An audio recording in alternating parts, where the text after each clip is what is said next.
Hey everybody, what's going on? Welcome to a brand new episode of Big Dumb Monsters. I'm Chris. I'm Nick. And this week we are talking the 1999 version of The Mummy, starring the internet's favorite human being, Brendan Fraser. That's right. Fraser, not Fraser. Fraser. He will correct the shit out of you, and so will I.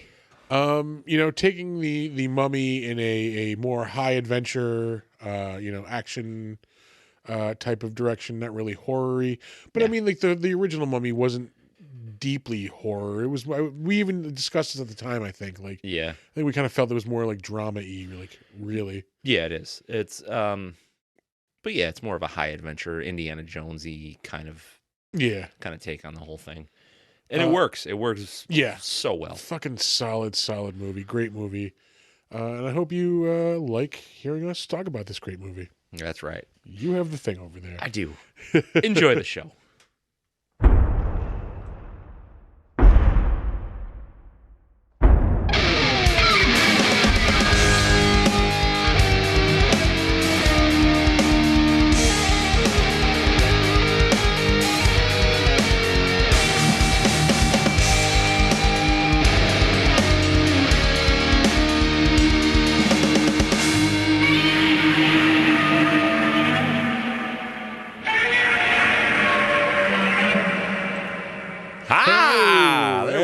There we are. What's up, everybody? It is Saturday night. It is time to talk some monster movies. Absolutely. Tonight, we're going to be talking The Mummy, which we should probably start. Yeah. The 1999 Mummy, of course, the one with Brendan Fraser. We've already done the original. We have. We will get to the 2017 Mummy at some point. Do we have to? I think it's going to be a drunken watch along. Oh yeah. Yeah, so we can tear it up and shit on it. I hope we're going out smoothly here. I would assume we are. We have been. Yeah. Everything's been nice. Yeah. Goddamn new PC. So good. We have upgraded technologically yet again, in that we now have sound effects. Yes. yes, we do. Yeah, I gotta get back in the groove of like hitting these now. Oh shit. Do me a favor. Yeah. Hit another one of those. Don't talk in your mic though. All right, they're not getting picked up on Reaper.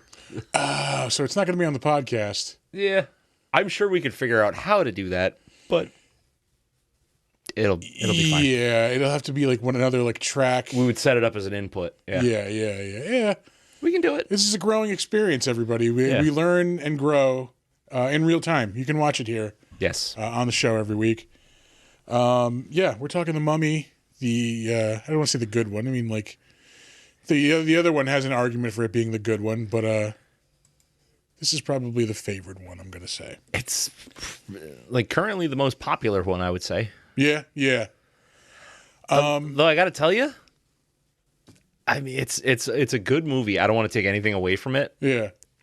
I found myself going on my phone so many fucking times during this movie. I did, but I think only out of like familiarity, because I've seen this so many times. I think that's it too. I've seen it so many times, and I mean, it's just, I don't want to say it's just, because it is an exquisite movie. And look at those physics right there. Those are some beautiful physics, man. It's a very familiar movie, I think is what it is. So I don't have to like really watch it. I can just kind of have it on and hear it, and I know what's happening. And it's a very good like action adventure movie. But I don't think it's not as good for me as like the original Mummy was. Yeah. Which sounds really pretentious, because that was like it's a super old movie. It's black and white. It's the artistic thing to say. But like it's much more of a horror movie, which is more my thing. And this has got some horror to it, but it's all right, spam chat. Excellent. Sweet. I don't know. It's good. I like it. No, I know where you're like. I know this is more of an adventure movie than a horror movie, but there are horror elements to it for right. sure. Yeah. I know. I prefer this one to the original one. This is much more digestible. This is like. Oh, it is a super palatable movie. Yeah. It is at once like an homage, but also like I think it stands on its own too. Like Oh yeah. Yeah, like Definitely I love the character of Rick. I mean like even the look of him, like when you think adventurer, like Oh, yeah. that's the dude you picture. Like the Yeah. the bandoleros with like the two guns. the two guns is cool. Yeah. That's the thing, is like this movie is cool. It's fucking rad. Yeah. It's hard to pay attention to after like 5 viewings. Yeah. You know what I mean?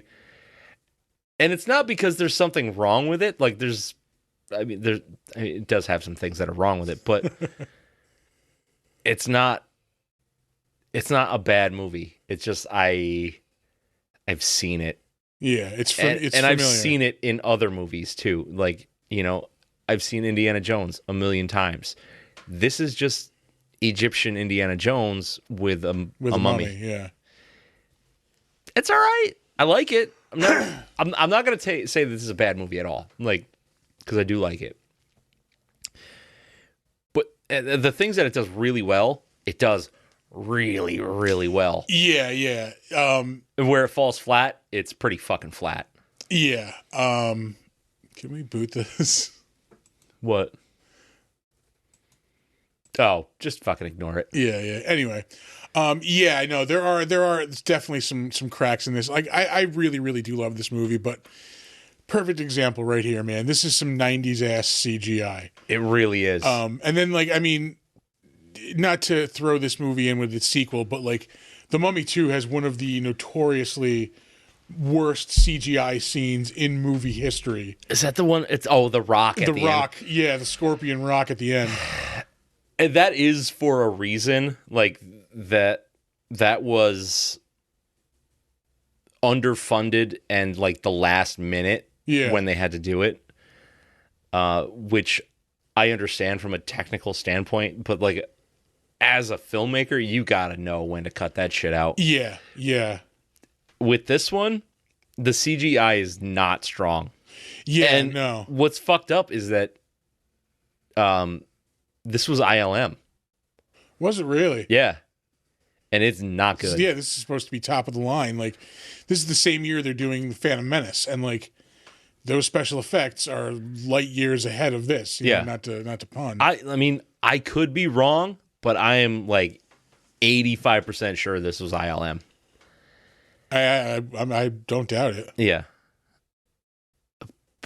But I love the production value of this movie, the sets, like this whole Egyptian like scene in the beginning. Yeah. There are multiple scenes in this movie that are like giant sweeping like battles with like hundreds of extras, and like it's an epic. Yeah, and like those are things you're not going to see, and like you're, again, not to be old man yells at cloud here, but like you won't see in a modern movie. Just because of like technical things, like because of COVID and stuff, you're not going to have like hundreds of people just hanging out in a set. Yeah. And like a lot of those scenes are going to be how they do like The Mandalorian, where you're on a soundstage surrounded by a 4K like giant screen. Well, I mean, they will do it from time to time, but it's got to be like a known property. It's got to have shitloads of funding. Like you can find it, but it's a rare instance where, it used to be fairly common. Like you would have these giant sweeping epic movies. They just don't really do them anymore. Like the closest we've had lately is Dune. Yeah. But even that doesn't have like these scenes with like hundreds of people in them. Like not people, but you do have these like gigantic epic scenes. Yeah. But how much of that is CG? Yeah, exactly. Like it's not real anymore. Like, I mean, this is a lot of CG, probably, like that giant crowd, but like there's still probably 100, 200 people out there. Like, yeah, Yep. Like, look at that. Those are all people. Yeah. Oh man. I don't know. Like, This really isn't that long ago. No, this is It's 24 years ago. years ago. Yeah. Ooh, that Wait, feels horrible. Yeah, that. On second thought, that was a while ago. That's like when this came out, they would have been talking about movies from the 70s. What? Yeah, for frame of reference, when this came out, this is like them talking about Star Wars and like A New Hope coming out. Yeah. Oh God. No, it's even worse than It's that. worse than that. It'd be 75. Ugh. Oh God. That's what? Exorcist? Godfather 2 was what, 74? I think so. Oh God. Ugh. Oh, damn it. When did we get this old? It sneaks up on you. Anyway. Yeah. Hey man, you remember Thundercats? That was great. Yeah, the CGI in this is not It's great. questionable at best. And you know what sucks is they put a lot of their funding into that. Yeah. I mean, like there's some, like, okay, like I could see where you need it, like the mummies, like with the swords and the shields, like towards the end, like the soldier ones, like, all right, like, Yeah. you know, when they're screaming and their mouths are wide open, all right, that's got to be CGI. But like every now and again, you'll see a shot of like one of those mummy like soldiers, like that is a real person in a suit, and like it looks so much better, than the fucking CGI. I will take a shaky suit over decent CGI. Yeah, and like, anytime. it holds up in the long run. I think a guy in a suit holds up much longer than like CGI will, because the technology dates itself. Yeah. I mean, like, you watch a movie from the 80s, and it's all practical because they didn't have CGI. Like, it was the basics of CGI. Yeah. They hold up so much better.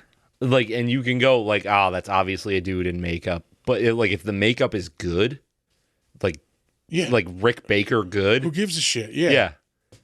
It's gonna pass muster, like, way more than any kind of CGI.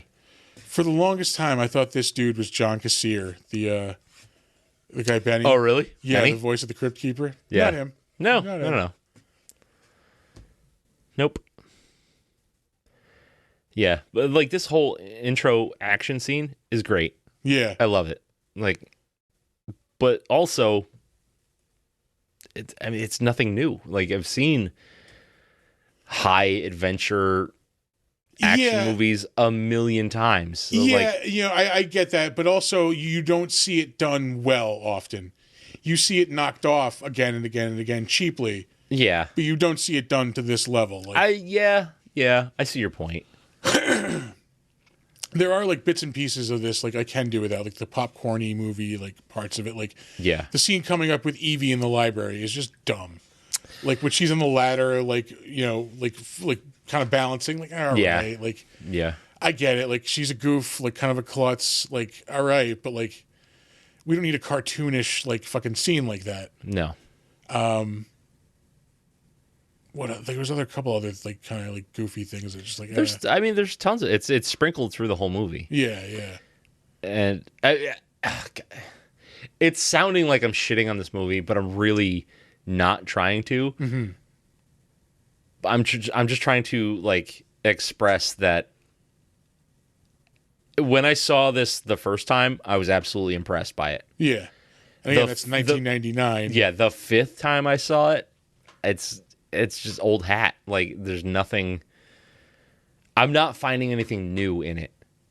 And a great movie for me, like, I'm finding something new every time I watch it. Yeah. This is good, but it's very. You get what you get. Yeah, it's a popcorn movie. There's not much depth to it. Like, everything's out there. Mm-hmm. But now that I've seen the original Mummy, I'm finding a little more in it. I'm finding more references to the original source material. Yeah. Like, the main like guy there with the tattoos on his face. Yeah. it was the The name of Magi is the name of the warriors. that's them. Yeah. But he has the name that the mummy had as his like alter ego. Yeah. In the first one. It is almost What the as hell if is it? we have an internet Oh movie God, I can do it. database at our disposal. His name is. Oh God, it's Death by Ra, but switched around. Ardith Bay. Ardith Bay. Yeah. Death by Ra. Yep. So like they reused that name. That's right. I totally forgot about that. I didn't even realize that. Yeah. Did we have something up on this middle screen? Yeah, we had our stream up. There it is. That's right. Yeah. Staring at our mugs. Yeah. Yeah, like this is the Evie scene. Like, all right. I've got trivia about this scene. Oh, okay. I sure do. Yep. Yeah, I mean it's a lot. It doesn't need to be this extravagant. But I guess because you had a lot of serious in those opening scenes, they want you to like hey, this is still kind of a lighthearted adventure. Yeah. You know, it's almost got that Errol Flynn kind of flavor to it. I mean, this bites Indiana Jones so hard. Big time, yeah. Like, But you know what? I'll say this is a better Indiana Jones movie than Kingdom of the Crystal Skull. yeah, yep, 100%. Yeah. 100%. It's not even close. I went and saw Kingdom of the Crystal Skull in theater, and I was so mad. Yep, me too. It was like, What the fuck is this? Yeah, I was glad that they brought back the travel dotted line map scene. Yeah. That was about it, though. I will say, like, and I know I'm going to be let down. Like, I'm excited for the new one. I think it looks good. It looks like a fucking mess. The whole like 2-time things, like, there's a way you can pull it off. Like, I'm willing to have faith. Like, they know they're in the fucking hole here. Well, yeah. And like, I think you have James Mangold directing. He's got a fucking pretty good track record. What has he done? Fucking Logan. Oh, okay. There's something else I'm forgetting too. He's done a couple of good movies. Yeah. No, Logan was awesome. Yeah. So I think I'm holding out faith this is going to be good. I'm not. I'm going to see it. Oh, I'm definitely going to see it. I'm definitely going to see it. But Jesus Christ, I'm not really looking forward to it. Let's see. What else is there to say about this? I mean, there's quite a lot to say about it. Yeah, I like the action scenes. I think are like especially the boat scene. I think is a fucking amazing action set piece. This really does set the bar high for action adventure. Yeah, Just the sheer quality of it. But again, like they're not doing anything new.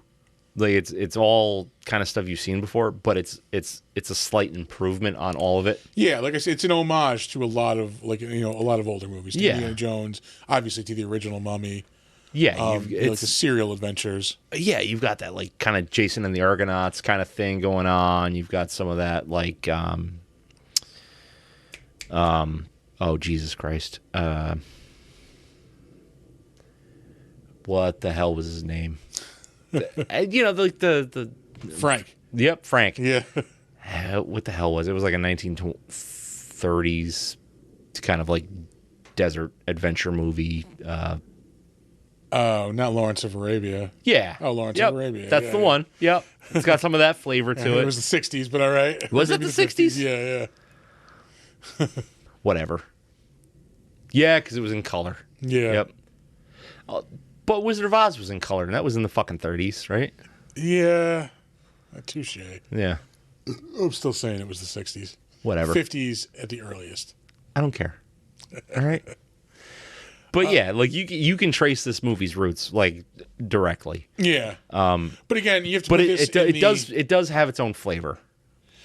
Like in the mindset of the time. Also, like in 1999, our last dose of this is probably Indiana Jones and the Last Crusade, and that was 9 years earlier.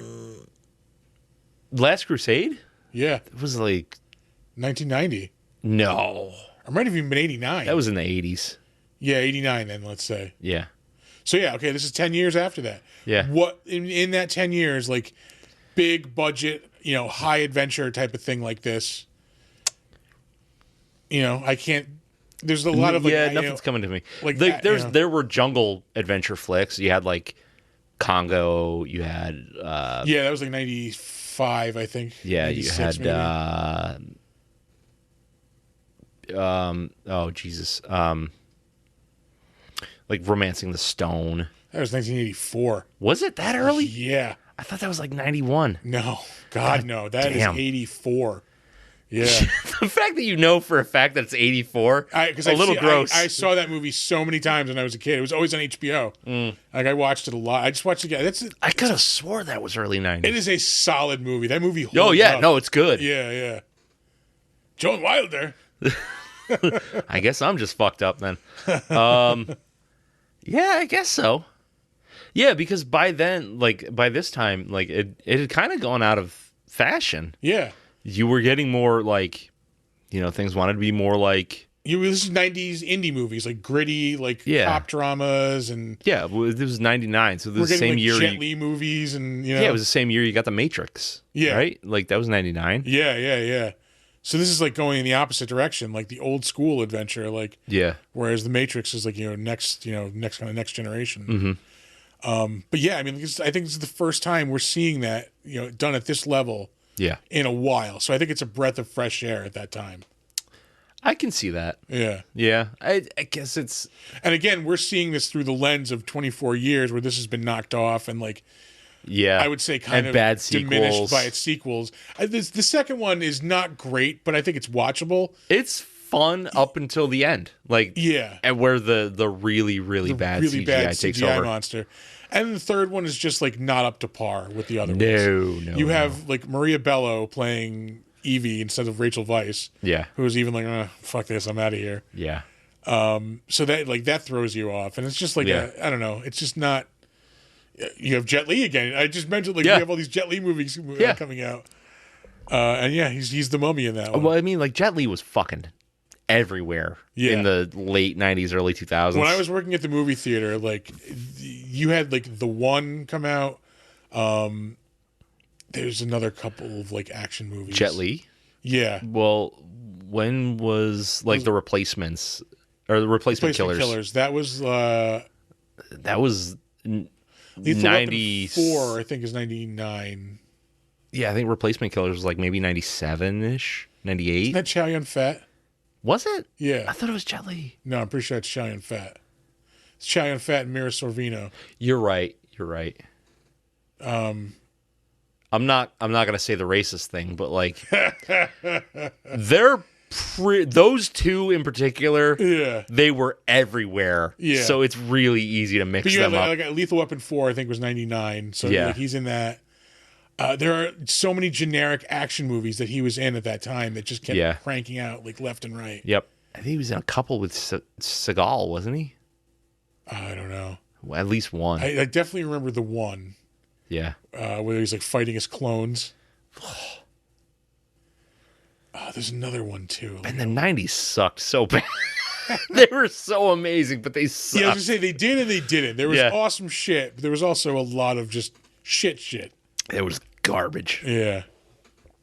Fucking best music though. The 90s had such awesome music. Yeah. Oh. Yeah. Punk was coming back. Metal was great. Grunge was a thing. The argument of like which decade was better for music, the 90s or the 70s, is like so many arguments on both sides. Like, well, it depends on what you want. Do you want variety or do you want blues-based hard rock? But you also get punk in the 70s, like. Yeah. But you got punk in the 90s too. Yeah. Mm-hmm. See, in the 90s you have more hip hop. Yeah. Like. No, the 90s had everything. Yeah. The 70s. Even good pop songs. The 70s had some stuff. And don't get me wrong, what was good from the 70s was fucking awesome. Amazing, yeah. Fucking Black Sabbath. Get out of here. Oh, man. Yeah. Yeah. Patreon podcast is going to be our music podcast, folks. Yeah. So get on that Punkcast. when we actually get around to making a Patreon, because I feel bad charging $5 for. What? Yeah. What do we have to offer? Literally nothing. It's fine. What else is there to say about this? I really love this. It's movie. just fun. Yeah, it is a fun movie. I think it definitely succeeds with what it's trying to be, because it's not trying to be like art. It's just supposed to be a fun adventure flick. Yeah. And it really does deliver on that. I would have liked a little more depth. A little more depth. Turn up the horror a little more, because there is some horrific shit in this. Like, I would have liked more horror. Yeah. Like people being eaten by scarabs and fucking, like these mummy, like undead soldiers and shit. Like, yeah. Turn that up a little bit more, Yeah. Like, get rid of some of the, like, kind of goofy, just, like, weird comedy elements. Yeah. Which aren't overabundant. Like, the balance is nice. You have I gotta say, dueling comic relief in this movie in Benny and Jonathan. Yeah. Like, one is enough. Yeah. Like, we don't need two, like, goofy off the wall characters. Yep. And not gonna lie, it could have been 20 minutes shorter. I can see that. It is just about 2 hours flat. I think it's just a little bit over. Yeah. Like hour 45, doable. Like, yeah. Definitely doable.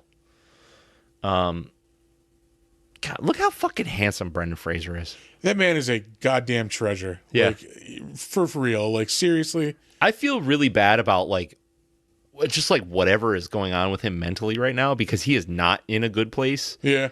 But, like, he's trying to be in a good place, and you can see it. I think he's just under a lot of pressure. I mean, like, he's been, like, not in the spotlight for a while.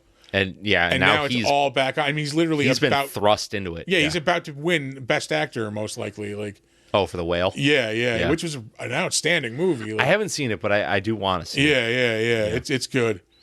Yeah, but, like, you can hear it in his voice is not steady. Yeah, he anymore. was just on Howard Stern a couple weeks ago. Like, he always sounds like he's about to break down. Yeah, he's very soft spoken and talks kind of slow and like you can hear it's like he's always like kind of cracking his voice.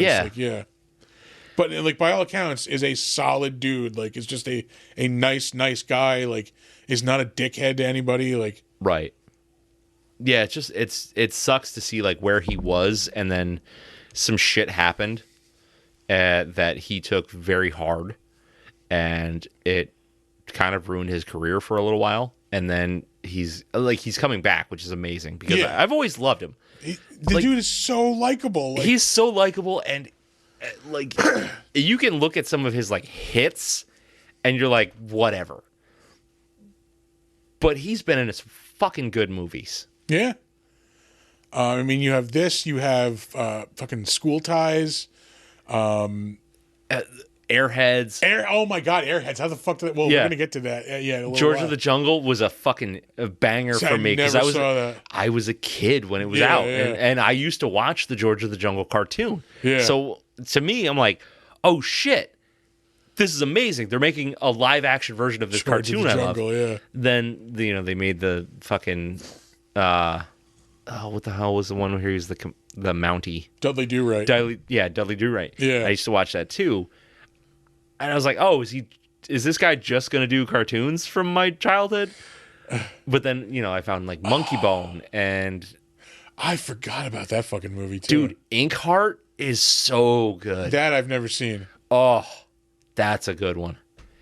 Andy Serkis plays the bad guy in that. All right. It's just like, so good. He's just fucking leather, fucking like roll up sack of fucking weapons. Yeah, that's pretty badass. So badass. Like I said, like the word, like there should just be a picture of him next to adventurer in the dictionary. Yeah. No, he filled out the role really, really well. Yeah.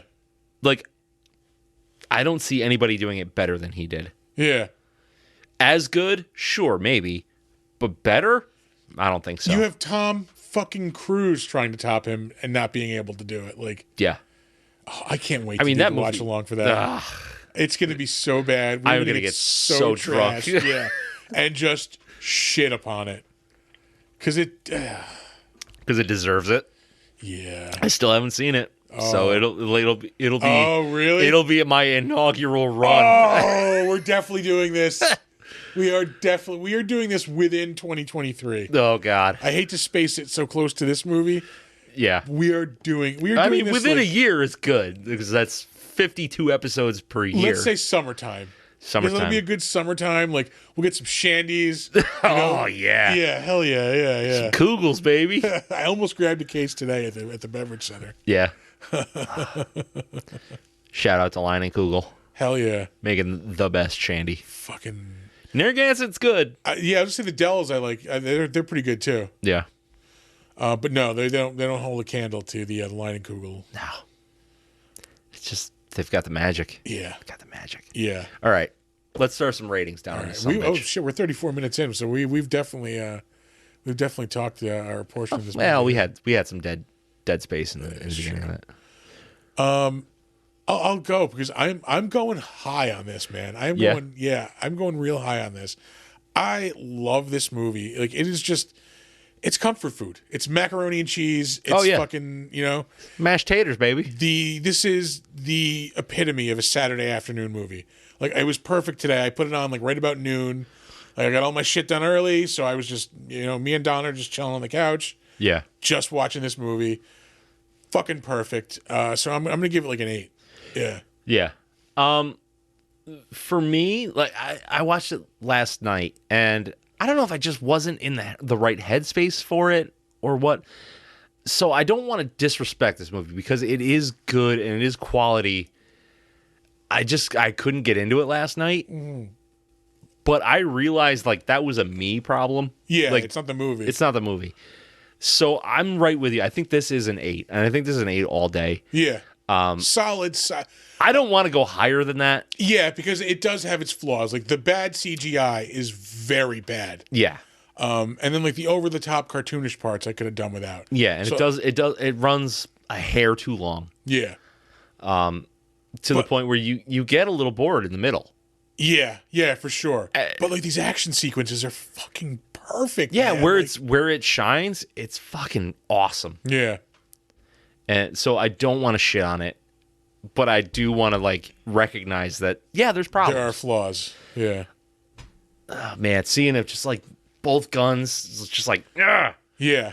Like that's and they don't even look like normal 6-shooters. They look like gigantic 6-shooters. Like fucking badass. Yeah. I think they're 45s. I think you're right, yeah. God damn. And I don't know. It's just like this fucking Brendan Fraser. He's awesome. He's fucking awesome. What the hell was that baseball movie that he was in? Not The Rookie. Nope. It's him and Albert Brooks. Yeah, we'll get there. Yeah. We'll get there. That's a fucking great movie. Yeah. Yeah, definitely. Yeah, so yeah, solid 8 from both of us. Yep. It earns every yeah, every point of that 8. Every single piece. Oh, goddamn. Are you ready for trivia? Let us move on to trivia. All right. We have to load up the sound effects into our stream board here, Stream Deck. We'll get there. Yeah, technological. Like I said, it's a growing experience. Everybody, it'll. We're learning, we're sharing, we're growing. It'll get here with time. It's like Romper Room, but with swearing and booze. Yeah. That's like when I posted on Slasher yesterday about the stream. I said, "Hey, we're gonna watch this movie, drink adult beverages, and swear about it." So, right on course. All right. Here is the IMDb trivia for The Mummy from 1999. All right, folks, before we get to the trivia segment of the podcast, we want to take a second to tell you about our friends over at Newsly. Newsly is an all-in-one super app for iOS and Android. It picks up the most trending articles on the web and topics that you choose at any given moment and reads them to you in a natural human voice. That's right. For the first time ever, the entire web becomes listenable all in one place. You can browse articles from topics that you choose and start playing, stop scrolling, and start listening to the web. You can follow any topic as specific as you like, from sports, tech, business, science, Bitcoin, or even the Cardassians from Star Trek. It will find you the latest articles and read them to you aloud. It gets Star Trek specific. You can get right down to it. Yep. They even have podcasts as well, believe it or not. You can explore trending podcasts from over 80 different countries. I will let you in on a little bit of a secret. You're going to find the Big Dumb Monsters podcast there as well. I actually have been using this. I've been using Newsly to actually listen to the podcast lately. Have you really? Yes, I have. Believe it or not, I have. They even have digital radio at Newsly. You can download and use Newsly for free now at www.newsly.me and use the promo code DUMBM, and you will get a 1 month free premium subscription. So check them out. Head over to newsly.me and tell them, you know what? Tell them the Big Dumb Monster sent you. Yeah, do the thing. And now, back to the trivia. Brendan Fraser nearly died during the scene where his character is hanged. Rachel Weisz remembered he stopped breathing and had to be resuscitated, which I've seen him talk about that a couple of times. Yeah, he appears to be in distress. Yeah. Well, it looks like he's dying. Did you get the shot? But yeah, I guess like it was really fucking tight on his neck during that hanging scene in the beginning of the movie. So good on him. I hear he has actually done like some really detrimental things to his body for movies. Yeah, I don't doubt it. Because he, like, you know, again, he just seems like a frail dude. Like, you know, when you hear him in real life, there's just like, you can just tell, like, you know, he's been through some shit. Oh yeah. Yeah.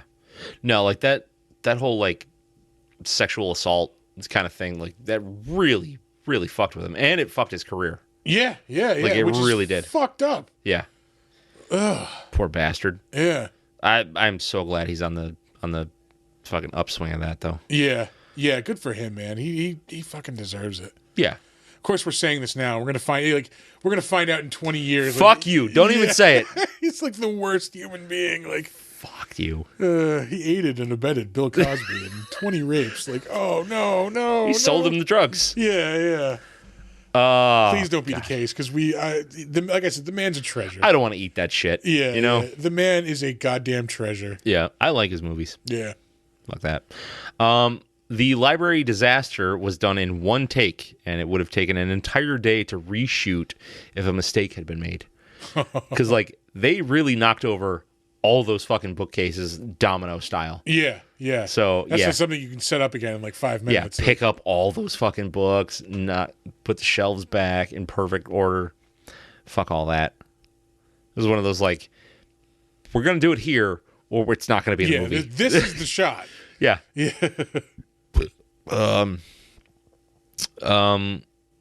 A cloak lent by the British costume rental company Angels, and worn by an extra in this film, was discovered to have been, in fact, made for Alec Guinness when he played Obi-Wan Kenobi in Star Wars: A New Hope.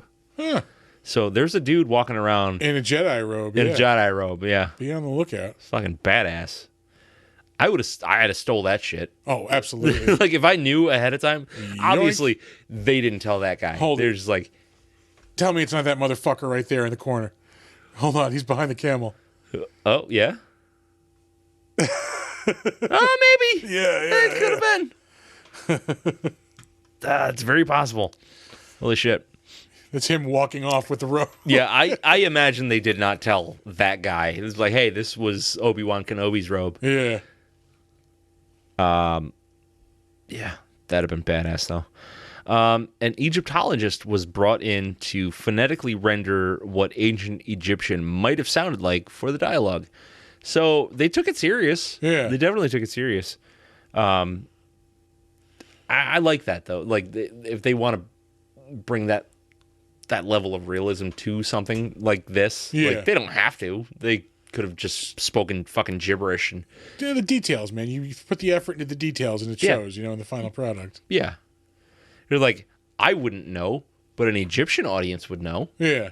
So I'm sure that they appreciated that. but we'll never know.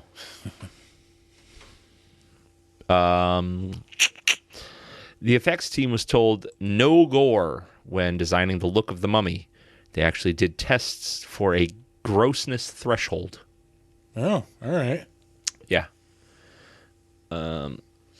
Yeah, I mean, like, he does look decomposed, but it's not, like, disgusting. Yeah, he's not like hanging with shit. Yeah. So it's a cool, like, middle ground. So that they keep that, like, it's all right for the kids, you know, kind of thing. Yeah, yeah. Where it's gross enough for people like you and me. Obviously, I would have loved just like a nasty fucking corpse, but you know, what are you gonna do? Like, it's a PG movie, I think. PG-13. Is it PG-13? I was just saying, I can respect that this movie is this good, and it is like a family like movie. You know? Yeah, I could watch this with my kids. Yeah, I would have zero problem watching this with my kids. Yeah. It's like I've talked about this in like our group chat. Like, when I think about things that I'm gonna watch with my family, I think about like my youngest, and so he'll watch like up to PG-13. Like, I won't watch a rated R movie with him. Yeah. So I'll take like, this is the age group that you're supposed to watch, and I'll jump it ahead one. But like preview it. Yeah, so, like, yeah, like with some exceptions. So yeah. like the 13-year-old, he can watch rated R asterisk. You know what I mean? Because like, that's the age, like, you know, like, I know for me anyway, like, thinking back when you saw like a rated R movie, like at that age, yeah, it was the greatest fucking thing in the world. Like, yeah. I don't know that that's a thing anymore though. Like, yeah, because we had rated R. Yeah. These days they've got TVMA. Yeah. Because everything on streaming is like just freely available, like right there with a click. Yeah. Yeah, it's not like you have to go to the movie store and rent it anymore. Like, right. Somebody's going to shoot you down. Yeah. So, like, I watched The Devil's Advocate in, like, 8th grade. God damn, I love that movie. With my dad. Like, my dad didn't give a fuck. Yeah, same here. Like, I last night, I was, Tom and I went out to the bar, and he mentioned the movie Fear City, in which Melanie Griffith is a stripper. And I'm like, oh, yeah, I watched that movie when I was a kid with my dad. Like, do you know how many times I got the "don't tell your mother we're watching this"? Like, yeah. Yep. I don't know that I've seen that one.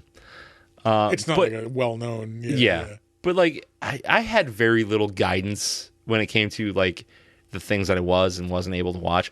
As long as I had HBO in my room, so yeah, any kind of parental guidance is out the window as soon as they all go to sleep. Like, yeah, like it didn't matter. Like I would go with my grandfather and rent movies on the weekends and shit, and it didn't matter as long as I wanted to watch it. He'd rent it. Didn't matter. Yeah. But he would also rent rated R movies. Like, he fucking loved Steven Seagal and Jean-Claude Van Damme movies. Yeah, like, it was fucking rad. Like, as one did at the time. Yeah. Because, you know, nobody knew better. Yeah. That was the peak of cinema as far as we know. Yeah. But yeah, man, like, it just, the other thing we had Cinemax too for a while. So ooh, Skinemax. Yeah, as soon as my parents would go to sleep around 11:30 on Friday nights, I'd be downstairs watching fucking, not even softcore porn, straight up porn on Cinemax. Yeah, it's fucking wild what was on TV. Yeah, yeah. You watching Cinemax? Nope. No. I don't even Nickelodeon. know what channel that is. Yeah. Oh, boy. All right, let's move on here. While the film made extensive use of computer-generated imagery, many scenes, including ones where Evelyn is covered in rats and locusts, were real, using live animals. Right. So I guess we get the best of both worlds. Like, when they knew they could use real, they used real. They went with real. Well, scarabs don't actually exist, so we can't use real scarabs. Well, yeah, but they used an analog, you know, like probably giant hissing cockroaches and shit. Paint these cockroaches. We need 1 million scarabs by lunch. Come on, move it. Spray paint. Yeah. Let's see. Leonardo DiCaprio was rumored to have been offered the role of Rick O'Connell. It's believed that DiCaprio had said that he loved the script and wanted to be in the film. However, he had already agreed to star in The Beach, which from 2000. It's also been said that DiCaprio asked if The Beach could be delayed so he could film The Mummy, but producers refused, which is lame. Yeah. However, filming of The Beach was delayed anyway. That movie was not great. I don't know that I even saw it. He like goes to like Southeast Asia and like finds this like mystic beach where like there's like a group of people like who live. They were all like people like him who like, you know, city folk who found like, you know, true meaning of life on this mystic beach, and now they live there. And like, I think drug dealers come in at one point. It's not good. That sounds bad. Yeah, it's not great. Ugh. Yeah. No, thank you. It sounds like shitty 7 Years in Tibet. Oh yeah, I never saw that. That was the Brad Pitt one. Yeah. Yeah, no, I never saw that. Was it Brad Pitt or was it Richard Gere? I'm pretty sure it was Brad Pitt. Richard Gere was Red Square. That's the one where he's the lawyer in China. Yeah. Yeah. What was the one where he had a gerbil up his ass? Oh, Real Life. Real Life. Real Life. Yeah.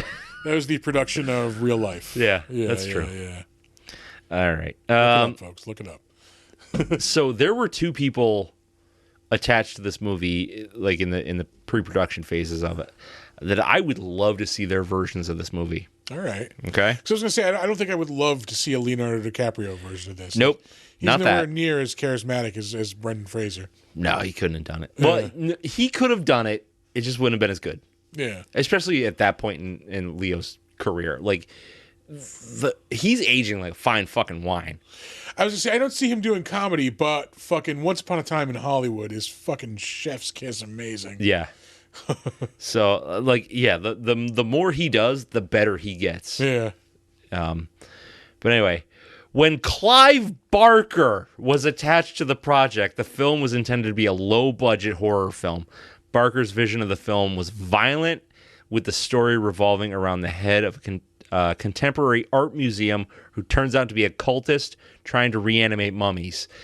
I want that motherfucking movie. Yeah. I need that. I would like to see that. At least have Clive Barker write that fucking book. Yeah. Whew. That would be good.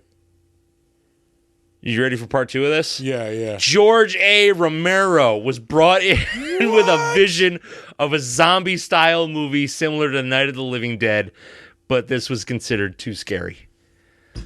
Bullshit, man. That would have been awesome. I need both of those in my fucking life. You even have a little flavor of it in this one when they have like the people infected with the boils. Like, yeah, man, that would have been fucking awesome. Can you imagine, like, even if they like collaborated, Clive Barker and George Romero? Oh, that would have been amazing. Oh, you get that. God damn it! Why doesn't that exist? You get that like grimy ass high art horror. You get that like grimy high art horror that Clive Barker does, and that like just terror that George A. Romero can do for you. Yeah. Put that chocolate in my peanut butter. God damn it! I want that. Yeah. I don't want to do anything to your peanut butter. My God, that would have been so fucking good. Yeah. Well, let's move on from there. This is depressing. Kevin J. O'Connor had been roughed up so much during the filming of the scene with Benny and the Egyptologist's office that he was badly bruised and his nipples had to be iced down. You know you've caught a beating when you gotta ice your bruised. Yeah. gotta ice your nipples. Guys, I gotta get some ice on these nips. I can't do anything for the rest of the Fucking day. killing me. What are you, jogging? Yeah. How bad of a titty twister were they giving him? God damn, son. All right, 2 more facts here. 2 more. Some of the Americans mock the hero's discovering of Imhotep's juicy mummy by saying that maybe if they dry it out, they can sell it for firewood. Many mummies actually were destroyed by ancient tomb robbers using them as such. This thing right here, when he just we did that for years. Oh, really? Yeah. After this movie came out, like, yeah, because we thought it was just so weird and goofy when he did it. Like, It is. It really is. Did you know that in like Victorian era, they used to have mummy parties? Like they would, like some rich douchebag would buy a mummy and have a party around it, unwrap the mummy, and they would eat parts of the fucking mummy. What? Yeah. There was this shit called like Mummia, Mumia. Yeah. And it was like mummy bits, like dried up, powdered and shit. And you would use it as like a medicine. Oh. It was fucking whack, dude. Victorian people Fucking weird. were weird. When you repress, society to that level, like, Yeah, it's so strange, right? Yeah. It's like when you fucking drop, like, I don't know, nuclear weapons on an island of people. Like, They get weird. you get giant lizard movies and people shitting on surfboards and pornos. Like, it's weird shit happens. It's like no matter how fucking weird anime gets, it's our fault. We microwave them. It's not their fault. Yeah. God damn it. Shitting on surfboards. Look it up, folks. Don't do it. It's a trap.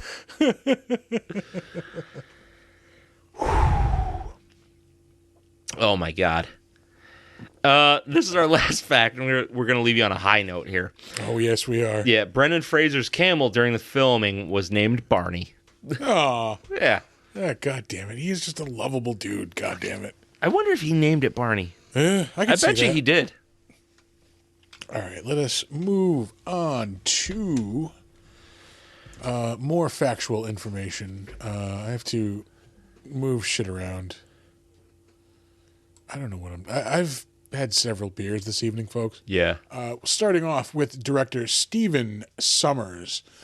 He is most well known, of course, for directing these mummy movies. He's got a couple other, movies you've heard of under his belt. Odd Thomas was good. Odd Thomas. That was his last movie in 2013. He does have something coming up, which he is the writer and director of, When Worlds Collide. But yeah, that's a pretty big break for somebody he was pretty well known for a while there. Yeah. He directed G.I. Joe: The Rise of Cobra. That was the first G.I. Joe movie, which honestly not awesome at all. It's got its moments. He was the director of The Mummy Ride at, I think it was at Universal Studios, where that was. He also directed Van Helsing, which we're going to do on this show. I love that movie. That movie is growing on Unabashedly. me. Yeah, it is growing on me the more I see it. That is a fun movie. That's really it. Like, it's fun. I am still disappointed by how much better it could have been, I think, in my Oh, opinion. yeah, it could have been amazing. Yeah. It's a little schlocky, Yeah. but I think that works to its benefit. Even still, I think they could have changed some things here and there, and I think it would have been a much better fucking movie. Yeah. Anyway, that's a debate for another day. Yep. He, of course, directed The Mummy and The Mummy Returns. Did he not direct the third Mummy? He did not. I did not realize that. Nope. Huh. All right. Well, he also directed Deep Rising. That was in 1998. That was like a tentacle monster fucking movie, like on a cruise ship. Mm-hmm. He directed a version of The Jungle Book in 1994. Oh, I think I've seen that. I know I've seen that. It's got, what the fuck is his name? Oh, yeah, the dude, is that the guy who played, the guy who played Bruce Lee. Yes. Jason Scott Lee. Yes. Yeah. He also directed The Adventures of Huck Finn in 1993. I'm pretty sure I saw that. I do remember this. I don't know if I saw it, though. Elijah Wood is Huck Finn. I think I saw that in school at some point. No promises, though. Yeah. His first movie is in 1989, Catch Me If You Can. Is not the one with Tom Hanks and Leonardo DiCaprio. No. Just a similarly titled movie. Moving on to Brendan Fraser. Again, just North American treasure. I believe he is Canadian. I think you're, Canadian. So North America. We claim you for this continent. Yeah, I mean, I think he's most well known for just being Brendan Fraser. He's like an internet. Now, Yeah. But again, he has been in some awesome movies. I am super fucking disappointed that we're not going to see him play Firefly in Batgirl. Yeah, like that. yeah. That's like done, right? Like they shit can that to hell. They technically they could, because they use it as like a tax write-off. So if they wanted to release it, they would have to pay that money back to the IRS, which is like $20-something million, I think. Yeah, that's not going to happen then. I don't know. I think. You think that's going to make back? I don't think 20 million plus. Yeah, I don't think it's hard to make $20 million on that movie. Like they were saying, well, it's made for streaming, so it's not like big budget. It doesn't fucking matter. It's a built-in fan base with Batgirl. It is an even bigger built-in fan base with fucking Brendan Fraser. Like it is, and not to mention, it's also one of those things at this point that people want to see it so bad that they're going to support it regardless of like what it looks like. Now that people can't have it, they do want it. Yeah, exactly. But if they released it when they intended to, I think it would have flopped. Because look at DC's track record with movies. I will say I am not a DC person by any means. They are doing much better with their movies now than they were initially. I honestly think this would have been a good movie.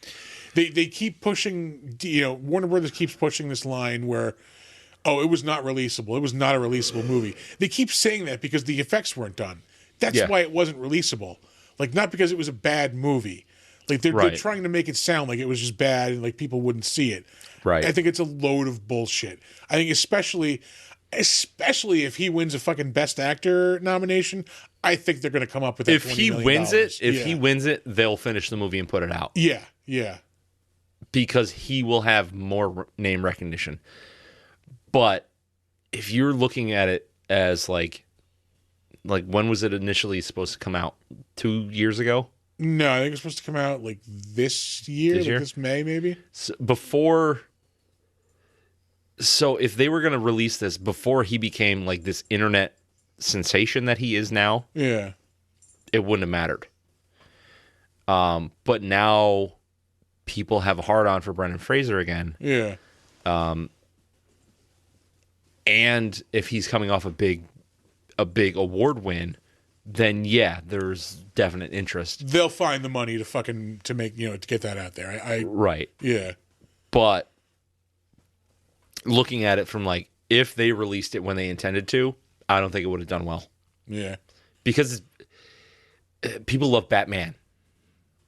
People like Batgirl. Like, who's really going to go out of their way to see Batgirl? With villains and things that are not in the scope of like the everyday person. Yeah. That's why they keep rehashing the Joker, because everybody knows the Joker. Everybody knows the Joker, yeah. Everybody knows the Joker. Your fucking grandmother knows the Joker. Not everybody knows Calendar Man. You know what I mean? Like, it's just the way it is. So Batgirl and her villains are kind of under the radar. But Firefly is a pretty, I wouldn't say he's A-list Batman, but he's a pretty, like, C. I would say B-list Batman. Mm. Ooh, pardon me. Yeah, I don't know. I think that would have been visually awesome. Yeah. I'm just disappointed it doesn't come out. No, I'm not saying it would have been bad. Yeah. But DC does not have a good track record of live action movies. Yeah, yeah. They just don't. Trying to get my mic into a proper position. Yeah. Oh, yeah. Hey, we're doing the Better Known As segment of the show. Yeah, we are. We're talking about Brendan Fraser. We are. We didn't even get into his credits beyond Batgirl. I am beyond fucking excited for Killers of the Flower Moon. Yeah, it's a new Martin Scorsese movie, right? Oh, yeah. Like everybody is in this fucking movie. They are. Yeah. Leonardo DiCaprio. Jason Isbell is going to be in that. Goddamn country music artist. Yeah, no idea who that is.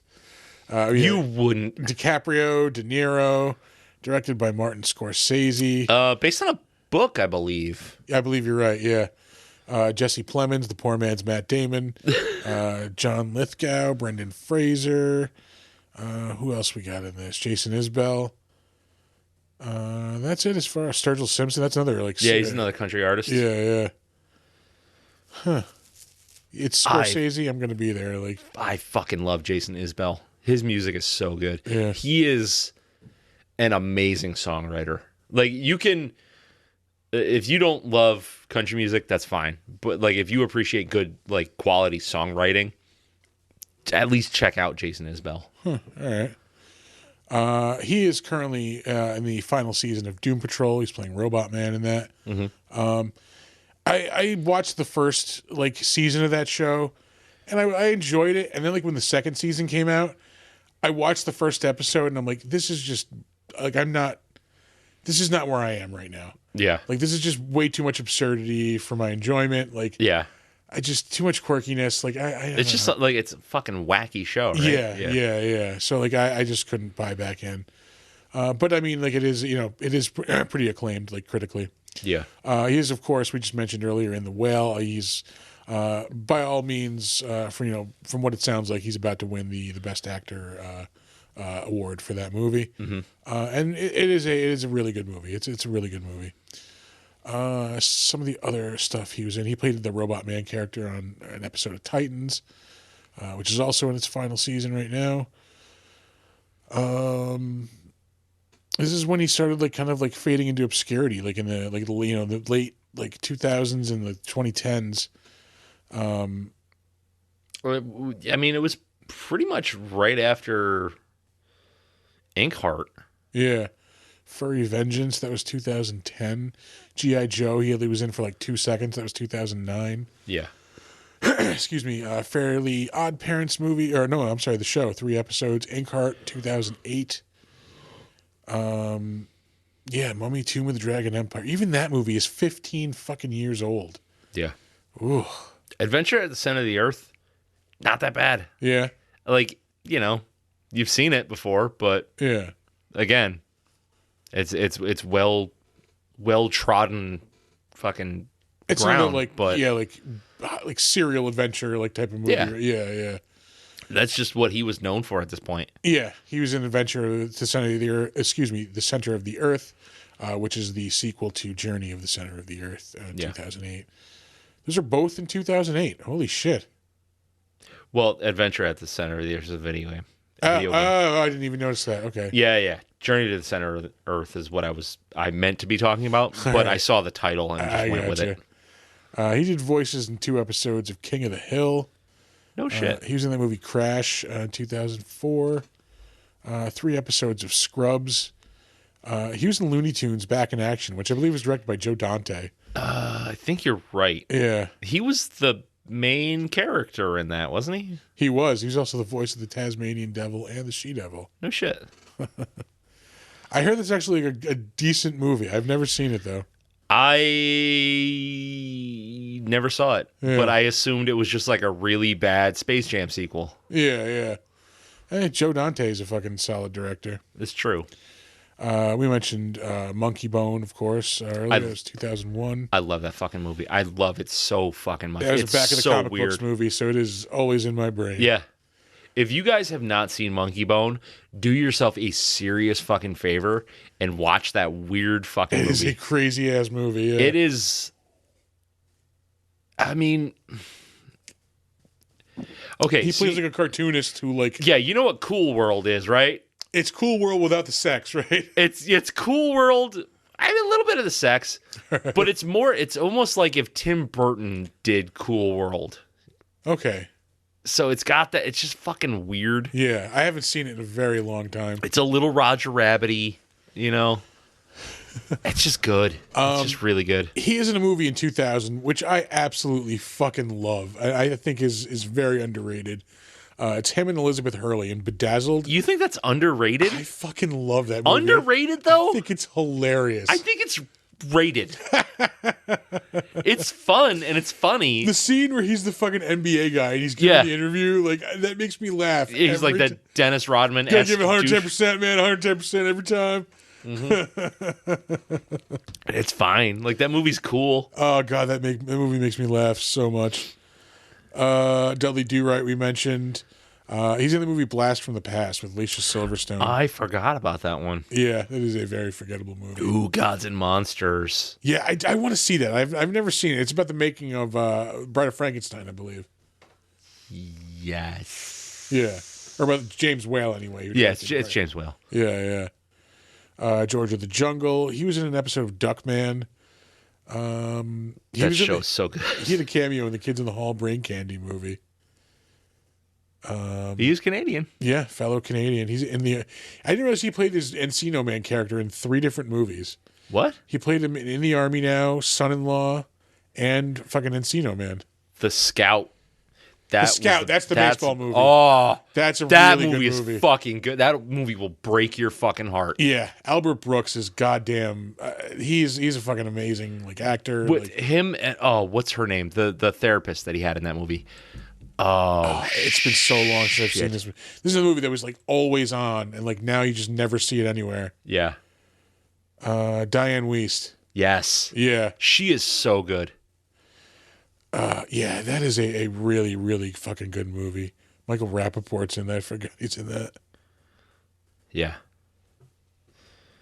So yeah, when you're done watching Monkey Bone and you've had your laughs and your ha-has, then watch Scout and get your cries on. Let's see. I didn't know that he made cameos as that character in those other. Yeah, apparently there's a Pauly Shore verse, and he plays Lincoln. The Shorniverse. Yeah. Of course, 1994, he plays Chaz in Airheads. I remember the first time I watched that movie was at my birthday party that year. Yeah.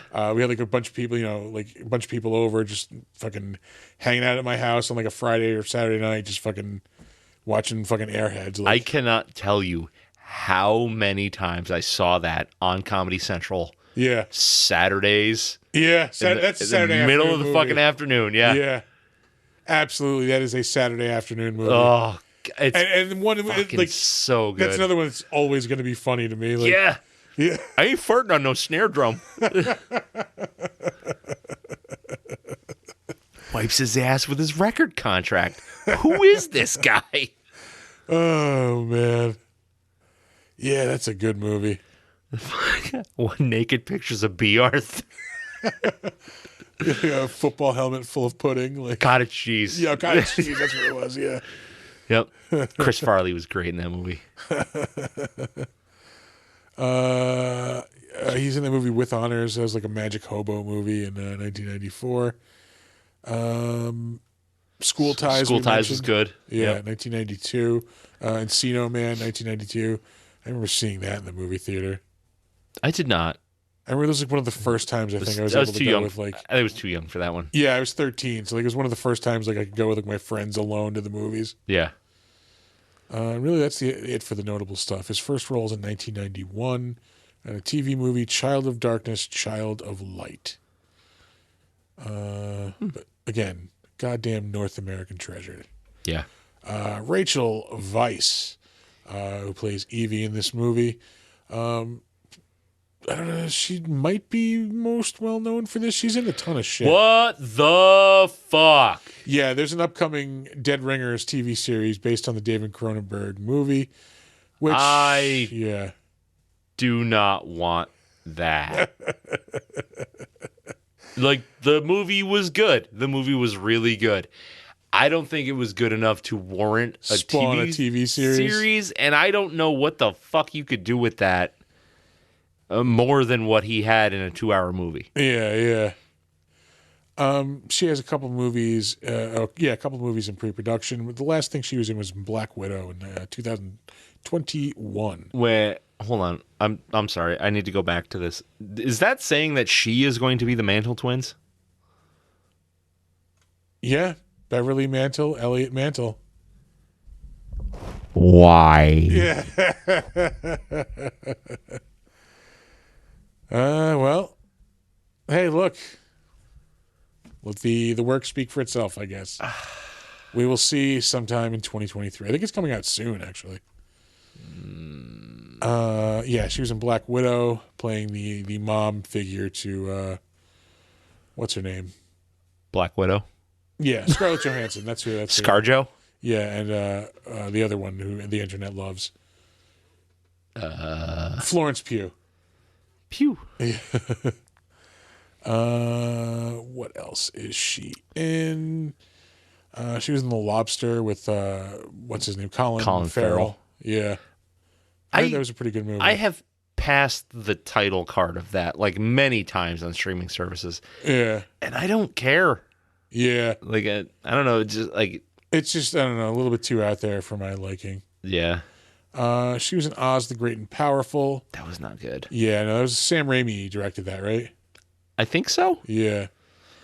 I mean, it doesn't have the Sam Raimi stank on it. Yeah, no. It's just a weirdly commercial version of Wizard of Oz. Yeah, they just tried to cash in on the Oz name. Yeah, actually, you know what was... It's probably like a rights holding thing, I bet you. You know what was really good is Sci-Fi did a miniseries. Yes. What's her name? Tin Zooey Man. Deschanel? Zooey Dorothy? Deschanel was in it. It was called Tin Man. Yeah. Really good. Really good. Let's see, what else? She played a voice on an episode of The Simpsons. She's in the movie The Brothers Bloom with Adrian Brody and Mark Ruffalo. She's in Fred Claus with Vince Vaughn. Great. That movie was not good. She's in the movie The Fountain, I think with Hugh Jackman, I think is in that. He plays like Ponce de Leon, I think, or something like that. Or like somebody who found the Fountain of Youth. It's a really artistic Fountain of Youth kind of movie. Yeah, where, I think it's Darren Aronofsky, I think. It is. Yeah. And it's like... Who made The Whale, coincidentally. Oh, really? Yeah. Okay. If that's the movie I'm thinking of, it's like it takes place over like centuries, and like it's... Like the end is like them in like a bubble with like the last surviving tree. It's like in the future. Yeah. It's a jerk off movie. Yeah, I've never seen it. It just sounds terrible. I don't know. She was in the Constantine movie with Keanu Reeves in 2005. Yeah, that is a pretty good movie. Which I think they're doing a sequel to, or at least Keanu wants to. Yeah, I think it's one of those like on again, off again type of things. I want it. Yeah. I love the character. John Constantine is such a good fucking character. Yeah. And any version of him, I'll take it. Like the DC animated shit that they do with Constantine. See, I've never seen it. Really fucking good. Oh, is it? Dark Justice. Watch that. It's not true to the comic, but it's Guillermo del Toro wanted to make that Justice ride. League Dark movie. I don't think that's happening anymore. That's what I mean. I didn't mean to say Dark Justice, but yeah, Justice League Dark. Let's see. She was in the movie Enemy at the Gates, the sniper movie. Excuse me. I like that. Yeah, I haven't seen that in a very long time. That was when I went to the movie theater. Colin Clive? Law and who was the other guy? Was it or Clive Owen? Was Clive Owen in that?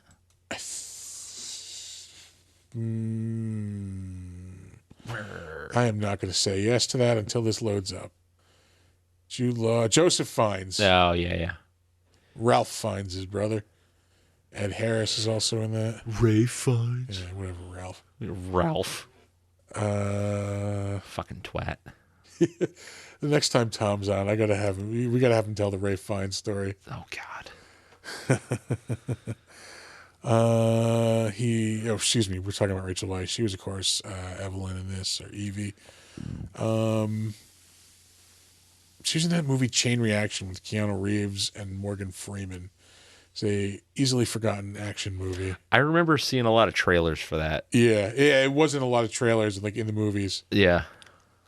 Before a lot of movies is what I'm trying to say. Very inartistically. Yeah. Inarticulately. See, I'm even fucking that up. Moving on. John Hannah, who is like, oh, that guy. There's a lot of like, oh, that guys in this movie. There really are. Yeah. A lot of like these character actors who you've seen their face in a lot of places. Most recently, he was in the very first scene of the first episode of The Last of Us. He plays like a doctor talking about like fungal infections. I still haven't seen it. Oh, I think I'm just waiting for it to be done, and then I can just watch it all. Yeah, that's a good idea because you're going to want to go right through it. Yeah. Episode 3 of that show is a fucking masterpiece. It is like feature length, and I guess there's 40 more minutes that they cut out and they could have like added in. Holy shit! Which I think they really should like just release the full thing. They might, because it is, unless it changes the story, and then they kind of can't. No. I think it would be just more details because it's okay. I would say 90% of the episode, it has nothing to do with what's going on in the story. Oh, okay. It's just a side detail with Nick Offerman and this other dude, Murray Bartlett, who was in The White Lotus, the first season of that. I hear that show is fucking awesome. It is a really good show. Yeah. I recommend that. That's done, right? I think it was like 3 seasons or something. No, it was supposed to be like one season, and then like people liked it, so like, oh, okay, we're gonna do a second season. I think now it's just like gonna be a regular thing every year. Oh, okay. But it's just this like it's Nick Offerman is like this super paranoid like prepper, like doomsday prepper type of guy. Yep. And like, you know, obviously fucking what he's been prepping for like happens. And like it starts with like FEMA like clearing his town out, and like he doesn't go. He just fucking like he has a whole like hidden thing in his house where he hides. So once they clear out, like he just has this entire fucking town to himself. It's a really small town. Yeah. So like he sets up like defenses, sets up like, you know, traps and like, you know, fences and shit. Like it's just, you know, secures it. And like one day he just goes out and like finds it. He has like video like cameras and shit, and like, you know, detectors to let him know, and like people like are approaching.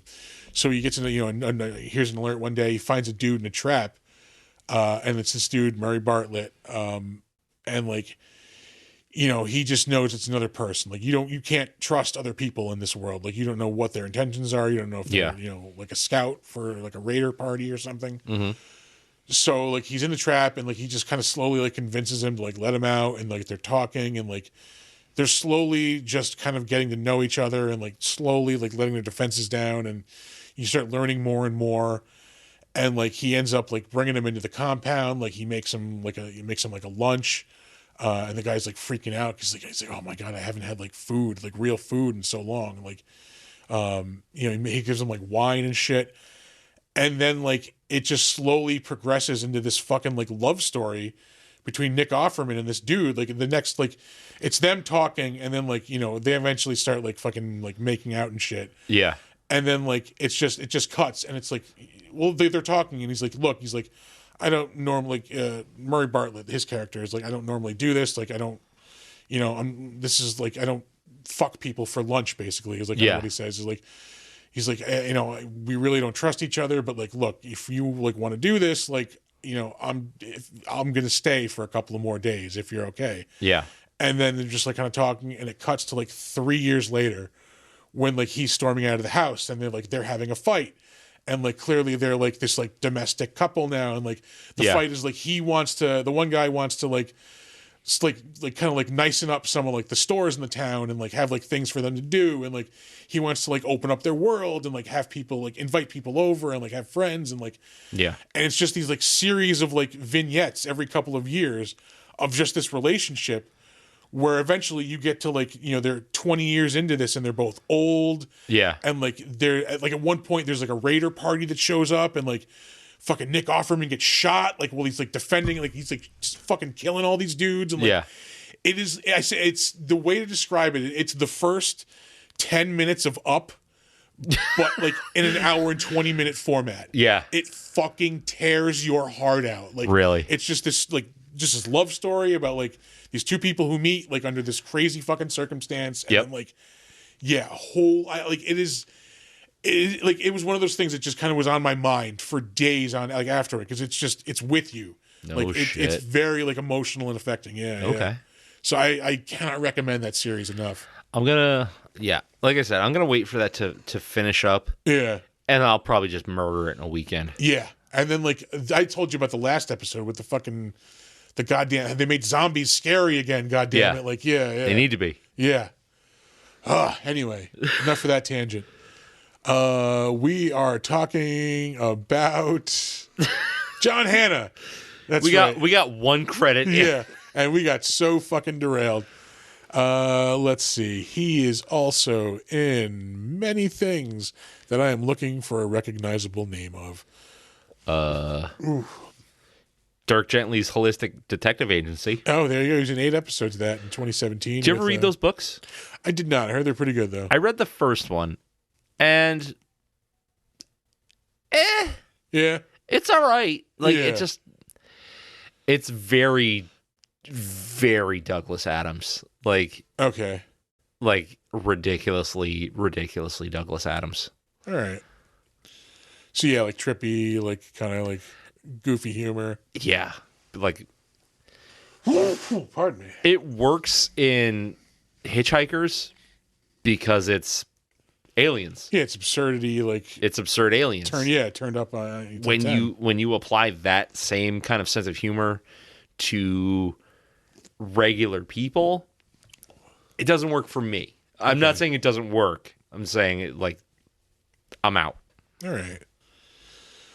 He was in 27 episodes of Agents of S.H.I.E.L.D. God damn. Yeah, I love that show for all its flaws. I have not seen a single episode. Oh, man, good show. Let's see. We're still scrolling. He's in a lot of stuff, but a lot of, like, actor-y-ass actor shit. He was in that show Elementary for an episode. That was 2013. That was like a modern take on Sherlock Holmes, right? Yeah, with Lucy Liu and that guy. That dude, yeah. Chris O'Donnell, was it? No, it's not Chris O'Donnell. Did I go past it? Yes, I did. Yeah. It's 2013. Yep. Right there. What's that? Johnny Lee Miller. Yeah. Yeah, generic white dude. Pretty much. Yeah. Oh, sorry, my nose is all like stuffed up all of a sudden. Yeah. Good fucking Lord, man. Oh, he's in Poirot. I'm not gonna blow my nose. I'm good. He was in 2 episodes of Carnival. Oh, God damn it. All right, everybody, let's watch me blow my nose. Yeah, here we go. This is the content you come here for. Yep. Oh, that sounds juicy. Oh, yeah, that is a productive. I sound good, though. I'd rather hear you blow your nose once than sniff 1,000 times. That's true. Let's just get it over with. Yeah. Okay, here we go. As a father? Yeah. Yeah. He was in 2 episodes of Alias. That was in 2001. Same year as The Mummy Returns. Alias was J.J. Abrams, right? Yes. Yeah, that was the thing that kind of like got him, noticed after writing like scripts for years. Is there a reason I saved him? Nope. No, apparently not. Nope, he wasn't in a whole lot of shit. Anyway, Arnold Vosloo, who plays the Mummy in these first 2 movies anyway. I mean, he's probably most well-known as the Mummy. He played Zartan in 2 of the, there's only 2 of them, the G.I. Joe movies. Yeah. He was on that Jack Ryan show. He was in 4 episodes of that. My dad keeps telling me how good that is. So, I mean, it's dad TV. He did a voice in an episode of the Voltron cartoon on Netflix. Okay. He was in an episode of that show Grimm. He was also in Elementary for an episode. Also in Odd Thomas. Did a voice in All-Star Superman. Like, I've seen a bunch of the things that he's got credits in, and I do not remember seeing him in any of it. He is very, like, he blends in a lot, because he doesn't look like the Mummy a lot. He doesn't have, like, the shaved head and, like, you know. I guess he's like a handsome Telly Savalas. I can see that. You know? He did the voice of Black Adam in a couple of DC animated projects. He was in an episode of that show Psych. He's in a couple episodes of Chuck, which, again, I will always praise. I love that show. Mm-hmm. He's in the movie Blood Diamond with Leonardo DiCaprio, 2006. That was about, like, the South African, like, Blood diamonds. Yeah. Yeah, Blood Diamond. Like, actual Leonardo blood DiCaprio and, like, Jaimin Hunsu, I think. Yeah. Also in an episode of Alias. And Agent Cody Banks in 2003. Oh, that was what the fuck's his name? From Malcolm in the Middle, right? Yeah. Frankie Muniz. Yeah, that's right. He is in the... You know he's a really good drummer? Frankie Muniz? Yeah. Oh, good for him. He's what the hell is his band? Kingsfoil. Okay. You know, like the plant from Lord of the Rings. He took over for Liam Neeson in the role of Darkman. Darkman 2 and 3. I thought I could have swore Liam Neeson was in the second one. No. Darkman 2. Darkman / Peyton Westlake. Oh, shit. He was in an episode of Nash Bridges, 1996. He is in the Jean-Claude back of a comic book classic, Hard Target. Yeah. Where he plays like a Cajun, like being hunted. I think Lance Hendrickson's in that too, isn't he? I am almost positive. Lance Hendrickson. Yeah. But you know who really takes the fucking cake in that movie? Is Wilford Brimley. Wilford Brimley, yeah. Yeah. As Jean-Claude Van Damme's like, fucking Cajun uncle. Like, holy shit, Cajun. He is in 1492, Conquest of Paradise, the Christopher Columbus movie. Once again, fuck Christopher Columbus. Yeah. Yep. He's in an episode of the Red Shoe Diaries, the steamy romance show on Showtime. How steamy was it? It is Steamy. Extra steamy. What else? Hey, Main Men Podcast is in here. All right, what's up, guys? Thanks for popping in. And that's really it as far as the notable stuff. We will move on to Kevin J. O'Connor. Another one of those. Oh, that guy. Yeah. Guys. Yeah, he played Benny in this. He plays Igor in Van Helsing. Those are probably his two biggest known roles. He was in 6 episodes of the Showtime show on becoming a god in Central Florida. It's the Kirsten Dunst show. I've never even heard of that. Oh, it was like pretty like critically acclaimed for a while. I don't know if you know me. Yeah. Critically acclaimed just kind of goes under my radar anyway. I think this was a Hulu show, Catch 22. They made in 2019. He was in 6 episodes of that. Like the book? Yeah. Oh, okay. Yeah. He was also in the miniseries 11/22/63, based on the the book. Yeah, again like the book. He was in that show, The Blacklist, on NBC 2017, which I think might have been a book. I don't think it was a book. He was in Flight of the Living Dead in 2007. Oh no! I mentioned he played Igor in Van Helsing. He was in Deep Rising, which we just mentioned, the tentacle sea monster movie with Treat Williams. Ooh, Lord of Illusions. Lord of Illusions with Scott Bakula. Yeah. Oh, he was. Oh shit! Yeah, he was Philip Swan. It's been a while. Okay, so there was like the main illusionist guy. Yeah. The one who was like the stage magician. Yeah. That guy. Okay. Oh, yeah. The one who died with all the swords. Yeah, coming through. the swords coming down. Yeah, but he didn't really. Spoiler alert: he didn't really die. I used to own that on VHS. I own it on DVD. Clive Barker. Yeah. Movie. He was in Steel Magnolias, 1989. And his second role, Peggy Sue Got Married, 1986. All right, that's really. I thought he was in a certain show. But was that a Nick Cage movie? Peggy yes. Okay. Nick Cage and Kathleen Turner. Yeah. I think it was Nick Cage's first movie, or like one of his first. It's movies. very early in his career. Yeah. Yeah. Moving on to Oded Fair. He played Ardith Bay. He's probably most well known as that, but he is currently in Star Trek Discovery. He is Admiral Vance. I don't want to say that. That is a spoiler. That's it. Yeah. Stop. Yeah. Stop right there. He plays Admiral Vance. Yeah. He does a voice in the Destiny 2 game and a couple of the expansions. He played Ra's al Ghul in 7 episodes of Young Justice.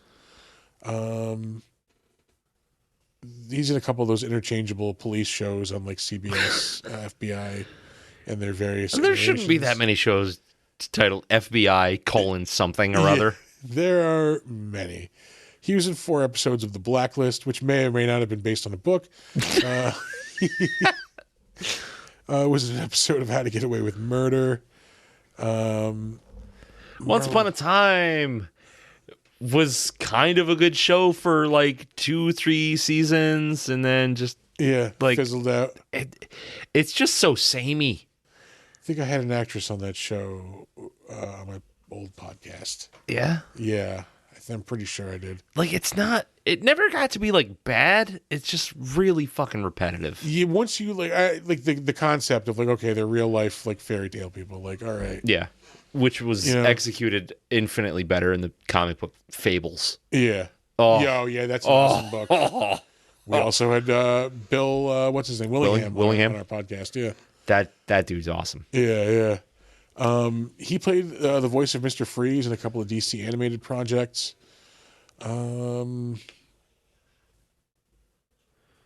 Yeah, he's in a couple of the Resident Evil movies. Oh, good. Yeah, that's great. The reincarnation of V. Yeah, I did not watch any of that. I did. Did you? It was all right. Yeah. I mean, it's Marina Baccarin, and like worst comes to worst, you can stare at her all episode. Yeah. R.I.P. Young Justice. Yeah. Pour one out for Young Justice. Christopher Jones, artist of the Young Justice comic book, also on my last podcast. Yeah. Yeah. He was on the show Burn Notice for an episode. Just go for it. Dive in. Have at it. I just didn't want to knock that can over. It's empty. There's always something. You know this. There's always that leftover juice at the bottom. Swill, I think is what it's called. He was in the Scooby-Doo straight-to-video movie, Scooby-Doo, Where's My Mummy? Well, if it's animated, obviously it's straight to video. Yeah. He was also, this is probably the other thing he's most known as. He is in both of the Deuce Bigelow male gigolo movies. He is the gigolo that Deuce Bigelow learns from. Yeah. My hand is falling asleep, so you're going to see me making some weird hand movements here.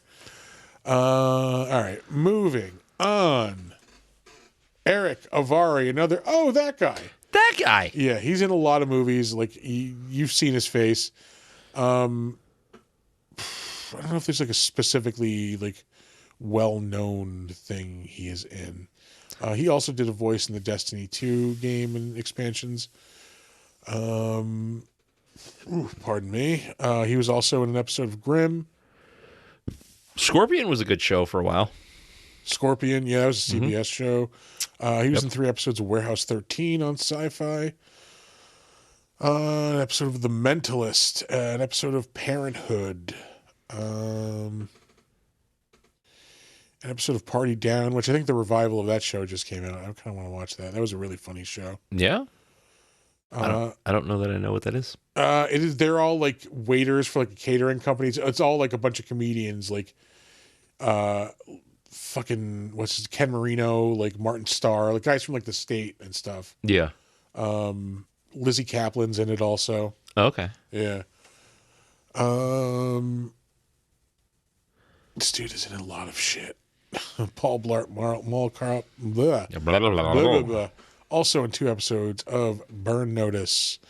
Flight of the Living Dead shows up for the second time.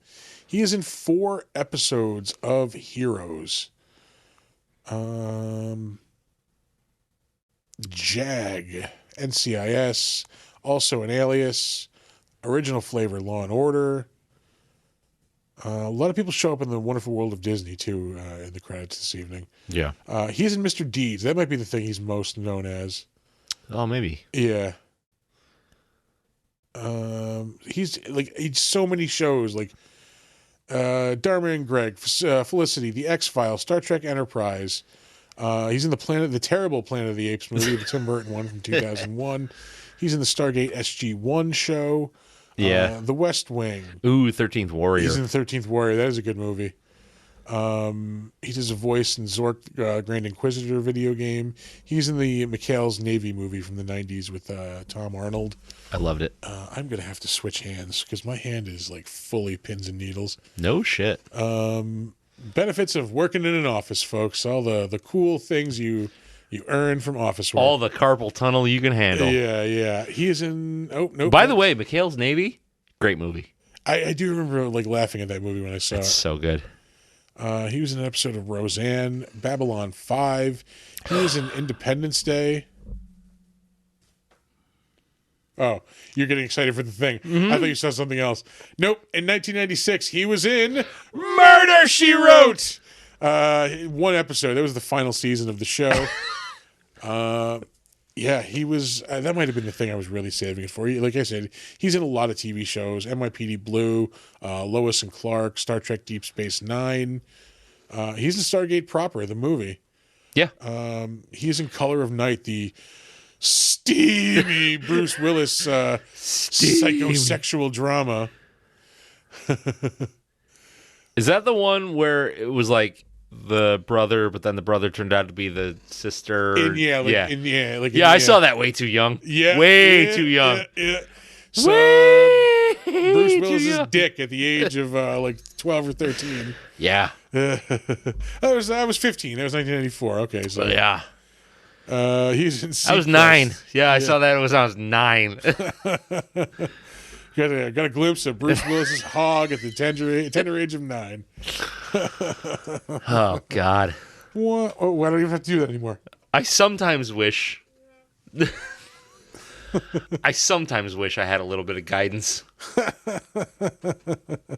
He is also in Encino Man in 1992. Yep. Tequila and Benetti. Didn't you bring that up not that long ago? Sure did. It's basically Turner and Hooch, the TV show. He's in an episode of The Fresh Prince.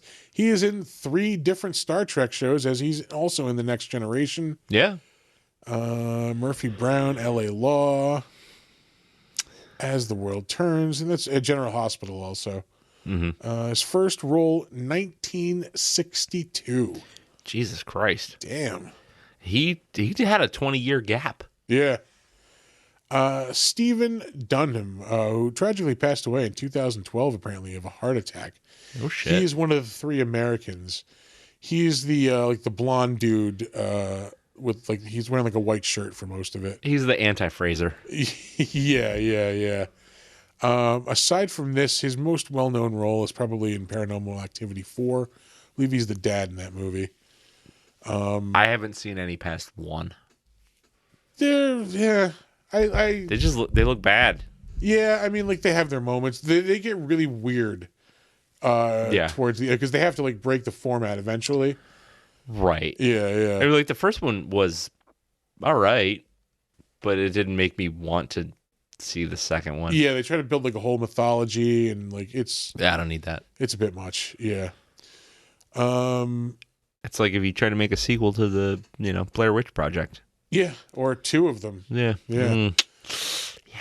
He was in Get Smart in 2008 with Steve Carell and what's her name? Hathaway. Yeah, I refused to watch it.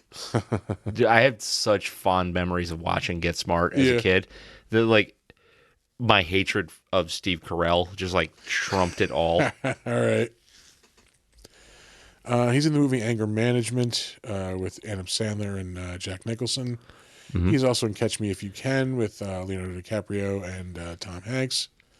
T. Hanks. T. Hizzle.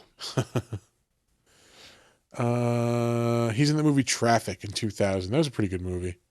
Benicio del Toro and I forget who else is in it.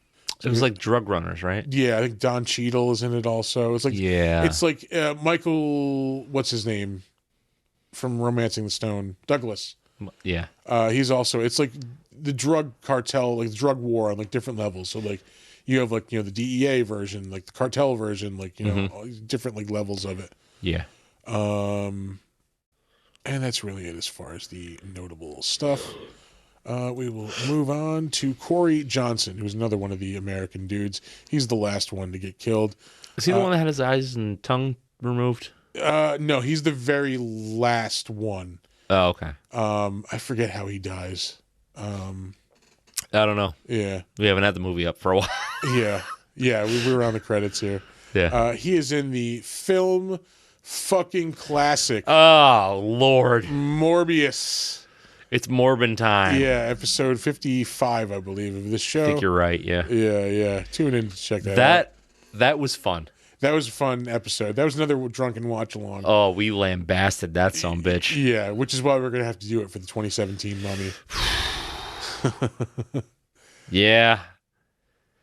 Oh, God, it's going to suck so bad. Yeah.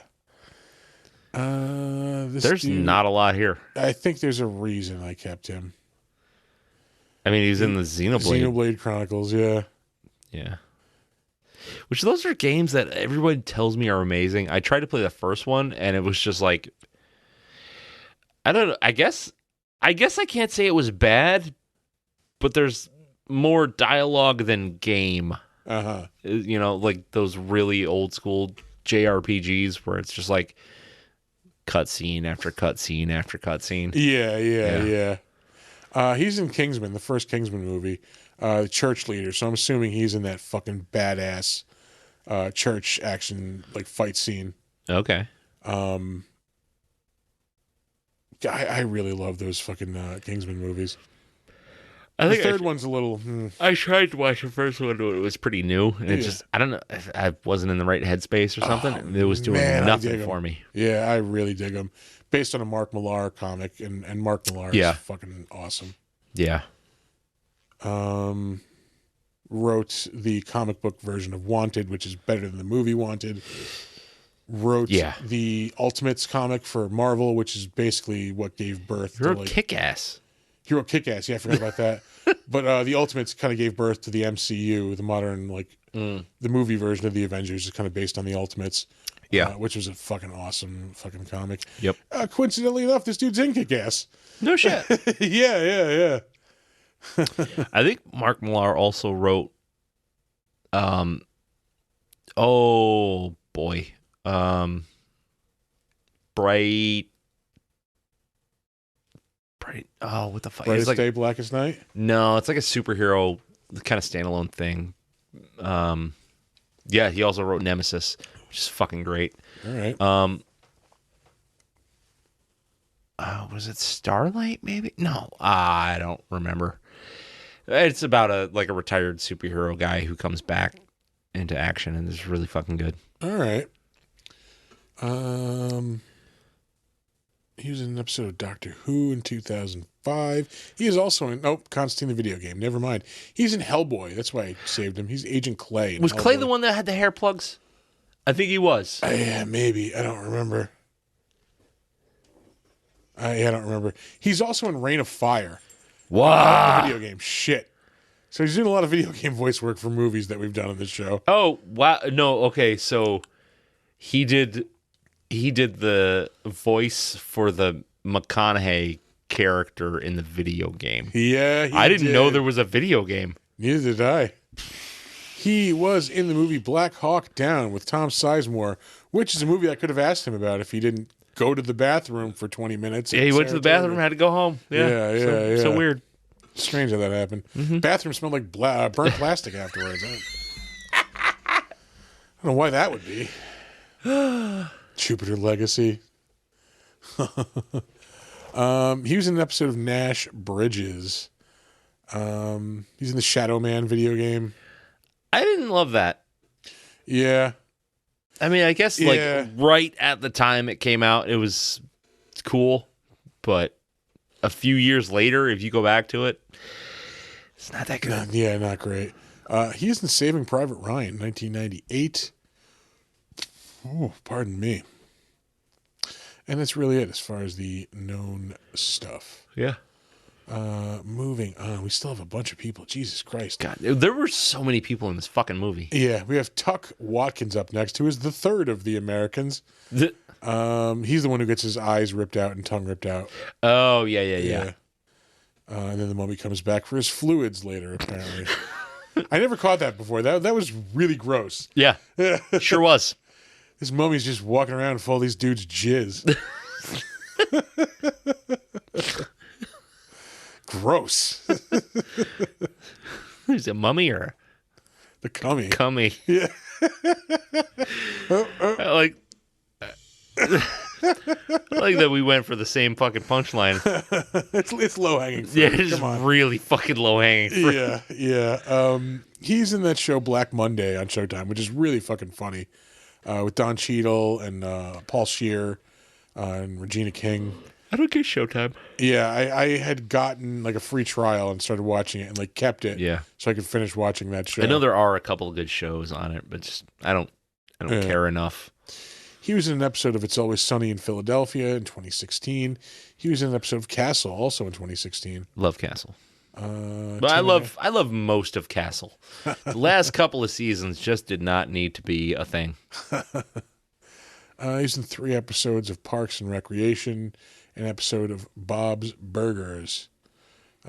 He's in Anger Management, the TV show. He did an episode of Marin. That show was on. Yeah, that's been that long since that was on. That was 2013. Oh, they only did 1 season, huh? That was more than 1 season. Marin, that was like it's only got 1 year. That's the year he was in it. He was only in 1 episode. I'm going to say there were 3 seasons. Yeah, 2013 to 2016. Okay. That was a decent show. Was it? Yeah. I've never really gotten that big into Mark Maron. Lately, I've been getting into him more. He was just on Howard Stern. Like, he did a really good interview there. Yeah. And I know his podcast has been hugely successful forever. Yeah, I listened to it for a while, and I haven't listened to it in a long time. Yeah. I just watched his new special on HBO. It was really good. I almost clicked on that the other night. I'd recommend it. Yeah. It's like dark. Yeah. Yeah. What the fuck is the title of it? It's like From Bleak to Dark, I think. Yeah. Let's see. He was in an episode of Franklin and Bash on great. TNT. He's in 42 episodes of Desperate Housewives. God damn. Let's see. What else? All My Children, CSI, 6 Feet Under, NYPD Blue. This dude's all over the place. Melrose Place. Silk Stockings. Hey, do you know what that show is? Steamy. The steamy USA drama, Silk Stockings. Shit. He was in Baywatch in 1992. So that's like original flavor Baywatch on NBC. Yeah, it is. He's in Harry and the Hendersons. It's a great the TV series. Oh, it's bad. Yeah, he was in an episode of Growing Pains. His first role, 1963, in General Hospital. Dude, he must have been like a baby. It delivered him. Yeah, he was the hospital emergency that day. Omid Jalali, he's the that guy. We did that for years, I tell you. Like, oh god. His biggest role aside from this is probably in Gladiator. I think he's like one of the dude that like Russell Crowe gets like traded to or whatever. It said slave owner, trader, slave trader or something. He's in that His Dark Materials show on HBO. Mm-hmm. I watched the first episode and was bored as fuck with it. So you got to just like wait until you get to armored polar bears. Yeah, I guess so. Apparently. Let's see. What is this dude? Thunderbirds Are Go. The 2017 revival of that. Oof. We did not need that. Big fat G-word gangster. RG. He has a voice in Grand Theft Auto 4, the Ballad of Gay Tony expansion. I like Grand Theft Auto 4. That was a good game. Like, I like it better than 5. 5 is just fucking weird because, like, with the character flip-flopping back and forth. 5 is the one with Nico? Or no, 5 is the one with the 3 different guys, right? Yeah. 3 different guys. I don't need that kind of fucking bullshit. Yeah, that was a little jarring. I didn't like, what's his name either, the crazy dude. Yeah. Yeah. I don't remember his name, but yeah. Like, I don't want to switch back and forth between 3 different characters on the same fucking mission. Like, yeah. Don't do that to me. I did like the size and feel of that like map though. That felt distinctly California. Like, yeah. I did like that. Yeah. Anyway, we're moving on. Harvey Birdman, Attorney at Law. He did a voice on that. That's a great fucking show. Yeah, that's been on forever too. Is it still on? That can't be still on. Let's see. No, it was only on until 2007. Yeah. I thought that was still going. That's a long fucking time for a show like that, though. Yeah. I think they might be doing a revival of it soon or something like that. Did I save? He's in Sky Captain in the World of Tomorrow. Great. 2004. Great movie. And if you disagree, You're wrong. He was in Spy Game in 2001. Gladiator, of course, with 2000. 2000. That's it. There is no a number on the end of that. Yeah. He's in the James Bond movie The World Is Not Enough in 1999.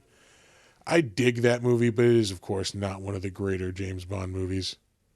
Yeah. I don't like that latter day James Bond just doesn't really. The dude who played the villain was fucking awesome. The dude from Trainspotting. There were a lot of people in Trainspotting. The crazy dude. Oh, the Begbie. one. Yeah. The one who's like the villain, basically, in the second one. Yeah. Yeah. Anyway. We had to allow Scott's swearing in our Twitch stream here. Yeah. Such language. He's in the movie Notting Hill with Julia Roberts and Hugh Grant. Yeah. Unless that's Sean. I assume that's Scott, though. Those Raimundos, they're all the same. Moving on to this guy, who we'll call... Yep. Pronounce that for me. Aharon Apale. Yeah, that's close enough. He played the Pharaoh in this movie. He also shows up on shows here and there. Ray Donovan in 2015. I know Alias. He was on 4 episodes of Alias, 2001 and 2002. He is in both Mummy movies as the Pharaoh. He, in 1990 and in 1995, was on Murder, She Wrote. 2 different roles, 2 different characters. And let's see, was there anything else really noting before that? American Ninja 5. American Ninja 5, yeah, 1993. Yeah. Go to them American Ninja movies. Black tank top action movies. He is in Father Dowling Mysteries for an episode as well, so he's doubling up on the old people solving murders. Hell yeah. He's in the HBO football comedy First and 10. Miami Weisz. I love Miami Weisz. Yeah, Miami Vice, 1988. He's in an episode of that. He is in Original Flavor MacGyver in 1987. He's in the movie Ishtar, also in 1987. The Equalizer, Knight Rider, both 1986. The Fall Guy, 1985. Dynasty, 84. This dude's all over 80s fucking TV. Yeah. The new Mike Hammer. New Mike Hammer. He's in the movie Xanadu. Whoa. Yeah. Whoa. He is in The Happy Hooker Goes to Hollywood. We've talked about that before. Yeah, I think that's definitely come up on our credits before. That was 1980. He is on the Fuck Boat. This man is fucking, and he is fucking on the high seas. Let's see. He is in Taxi. He was in an episode of Taxi. Original Flavor Hawaii 5-0. 70s Wonder Woman. Kojak. This dude's all over fucking. Jesus Christ. Yeah, the 70s and 80s TV. Charlie's Angels. And that might be it as far as notable stuff. He's in the Fiddler on the Roof. 1971 version of Fiddler on the Roof. First role 1951. Jesus Search for Christ. Tomorrow. Bernard Fox, who played the old broken down pilot. Yes. He was in, aside from this, he's in Titanic. He does voices in both of the Rescuers movies as well. Are you with me? Saw the Rescuers Down Under like 10 times more than you would have ever seen the Rescuers. I never saw either of them. I did, however, I don't think this is a thing they make anymore. Remember, like, when you were a kid, you can get, like some adult would order you, like, I don't even think Disney does this anymore. They would make, like, storybook versions of their movies. Yeah. And I had, like, somebody bought that for me at once. So I had, like, The Rescuers was one of them that I had. I never saw the movie, but I had that book. So I know, like, the story. I've had that book read to me, like, a bunch of times when I was a kid. When I had, like, The Fox and the Hound, The Rescuers, Robin Hood. I forget what other books were in that set, but it was all, like, those Disney movies in that time. Yeah. Yeah, they would make those. But they would also make ones where I think it would be like more generic version of the story, and then you could change the the character to be like your kid's name. Oh yeah. And like golden books too. You can buy like sets of golden book. For Christmas, when I was visiting my family at Christmas, I bought my youngest nephew a golden book version of Jaws. No shit. Yeah, I saw it. I'm like, I am buying this immediately. My sister was like, "Holy shit, this is amazing!" I just saw at Target they have a golden book version of Dungeons and Dragons. Yeah, that was. But it's like the old cartoon version. Yeah, I would have gotten that, but they didn't have it at the. It's pretty badass. Yeah, I saw the Jaws one. I'm like, I'm definitely getting him this. Oh fuck yeah! But I gave it to him. He's like, I don't like books. He's like, he just turned 4. Oh, and I'm like, dude, you're gonna like this book. Trust me. Yeah. Do you like sharks? Yeah, I was like, it's got a shark in it, dude. Like, you're gonna like it. Trust me. Yeah. Ooh, there we go. Let that garlicky wind out. Oof. He did a voice on Chippendale's Rescue Rangers. Pee-wee's Playhouse he shows up for an episode on. This dude's also killing 80s TV. Punky Brewster. Punky Brewster. He's in the 18 Again movie with George Burns and Charlie Schlatter. He is on Murder, She Wrote in 1986. Got a goddamn hat trick here. Yeah. This dude is on Riptide, The Fall Guy, Simon and Simon, Hotel, Knight Rider, The Jeffersons, Scooby and Scrappy Doo, The Fuck Boat. This man is also fucking on the high seas. I never had a problem with Scrappy Doo. Yeah, never did. They were always I liked him on 13 Ghosts of Scooby Doo. When that motherfucker showed up, it was always going to be a B-level Scooby Doo. You knew it. Like 80s Scooby Doo is not nearly as good as 70s Scooby Doo. No. Yeah. No. And Scrappy Doo is the sure sign of low quality Scooby Doo incoming. He's also people on just overthought it too much. Heart to Heart. I love that he's the villain of the movie, the live action. Oh yeah, that is perfect. That was yeah. And again, it's because everybody fucking hated him. Yeah. Let's see. More shows this guy was on. Lou Grant, Dukes of Hazzard, Fantasy Island, MASH he's on. Sick. He was on an episode of Soap. I love MASH. I love MASH so much. Let's see. Oh, Emergency. Yeah, 2 episodes of Emergency, pardon me. He's on Barnaby Jones, Columbo, if he's on for 2 episodes. Yeah, if you guys have never seen the show Emergency, it was like... Well, this is also a show that you've probably never seen then. If you remember Rescue 911. Yes. It's like that, but like dramatized. Yeah, and like real bad. Yeah, Rescue 911 was just a show where they just did live reenacted of 911 phone calls. So it would be like, it'd be like you have the moron who like hurt himself, like, he'd be like narrating it. He'd be like, I was out mowing my lawn after I'd been drinking all day and not having water. And then I passed out. Ran over my foot. Yeah, the lawnmower chopped up my foot. And I called 911. And like that would be the show. Like they would have like, people play the paramedics and people play the moron who chopped off his foot. Wasn't Shatner the host of that? He was the host. Yeah. Yeah, and then Emergency was just like, imagine that. But if it was like a TV show, like a drama show. Yeah, like without any of the narration or the real 911 like call. Just riding around in a fucking ambulance in the 70s. Like, we got to go like pick up a drunk and drop him off at the hospital. And like, that's the episode. Like, yep, that's it. You can see that on MeTV if you really want to. But then you got to find an old person to sit around the house with and watch MeTV because they're the only ones who can get it. I have seen... I'm going to say it probably almost every episode of Emergency. Holy balls. Yeah. I grew up, my friends growing up their dad was a battalion chief in the fire department. So they were like hardcore into anything with like fire trucks and like emergency services. And, like, holy shit. Yeah, we watched every episode of Emergency. Goddamn.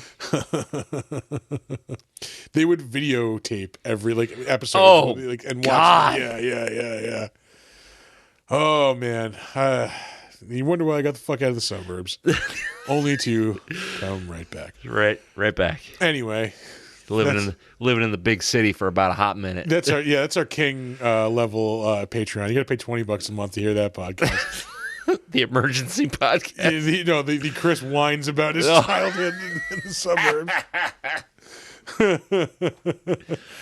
He's also in Munster Go Home in 1966. I have no idea who we're even talking about anymore. Oh, the pilot dude. I think. The pilot.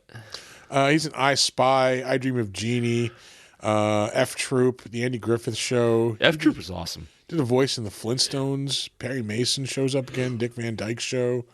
The proper McHale's Navy shows up. 1964. You know what? We're wrapping this one up. Moving on. The dude was in a lot of old TV. Yeah. Patricia Velasquez, who played Anoxuna Moon. I love that there's the difference. Like the original one, it's Onksunomen. Yeah. And this one, it's Oxuna Moon. Onksunomen. The way the fucking, what's his name says it. Who? Come on. There you go. Come on. You know his name, that guy. Yeah. The mummy guy. Karloff. Karloff does not deserve to smell my shit. Anyway, she is probably most well known, aside from this movie, for being on Arrested Development. I am currently stifling a sneeze, and it hurts. Do it. Light it up. Ooh, I see stars right now. Anytime I hear somebody say the word stifle, all I can think of is Archie Bunker telling Edith to stifle. Stifle it. She's in a movie called Satanic Hispanics, which I now need to see. Whoa! It was 2022. I forgot. She was in fucking Malignant. That was a movie I completely forgot existed until I did the really? research for this. I liked it.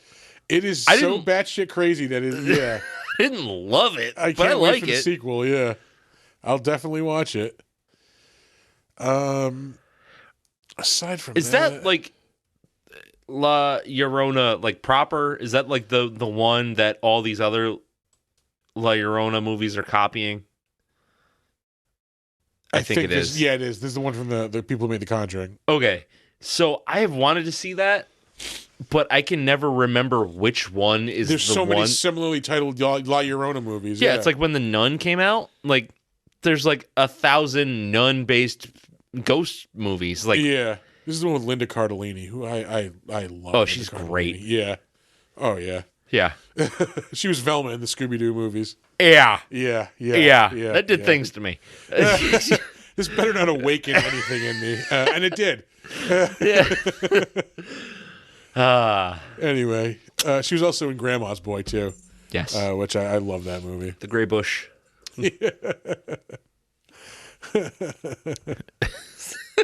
Sorry, I came on your mom. Sorry, I came on your mom. She was in 2 episodes of Rescue Me. I loved that show too. That was a really good show. That got long in the tooth, you know? Yeah, it did run a little too long. They probably should have wrapped it up like a season or 2 earlier. Yeah.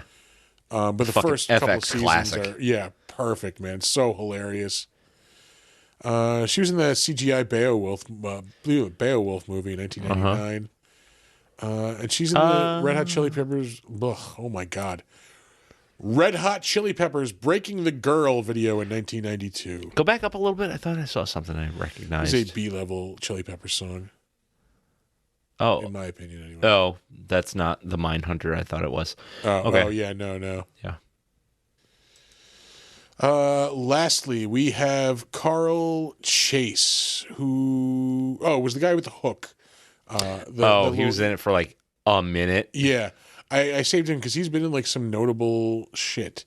He was in the Lara Croft Tomb Raider movie in 2001. Mm-hmm. He is in, of course, this movie. He is in Highlander, the TV show series. Yeah, I liked it. I watched the shit out of it. That's one thing that I'm like, I'm not mad that they made a show out of that. Connor McLeod. Fuck yeah. He's in an episode of the Young Indiana Jones Chronicles. That was not good. Alien 3, 1992. Second best Alien movie. If you don't... No. Yeah, you should shut up. Discount. I don't know why you would not count Alien in that sequence, but whatever. I mean, to each their own. Yeah. Anyway... he is also in Batman 89. He's a goon in that movie. That really might be it as far as... Oh, he's in The Bride also. That's his first role, 1980. Oh, is that the one you were telling me about? Is like Yes. it's Sting and Jennifer Beals plays the bride. And fucking Clancy Brown plays fucking the monster. Sick. Yeah. I have to see that. We really should do an episode of it for this show. Yeah. I know it's not going to be as good as I have hyped it up to be. Oh, it doesn't have to be. Yeah, that's true. Yeah, fucking Clancy Brown. Oh shit. Yeah. That'll do it for the better known as segment of the show. All right. Let us move on to the crapshoot. That's right.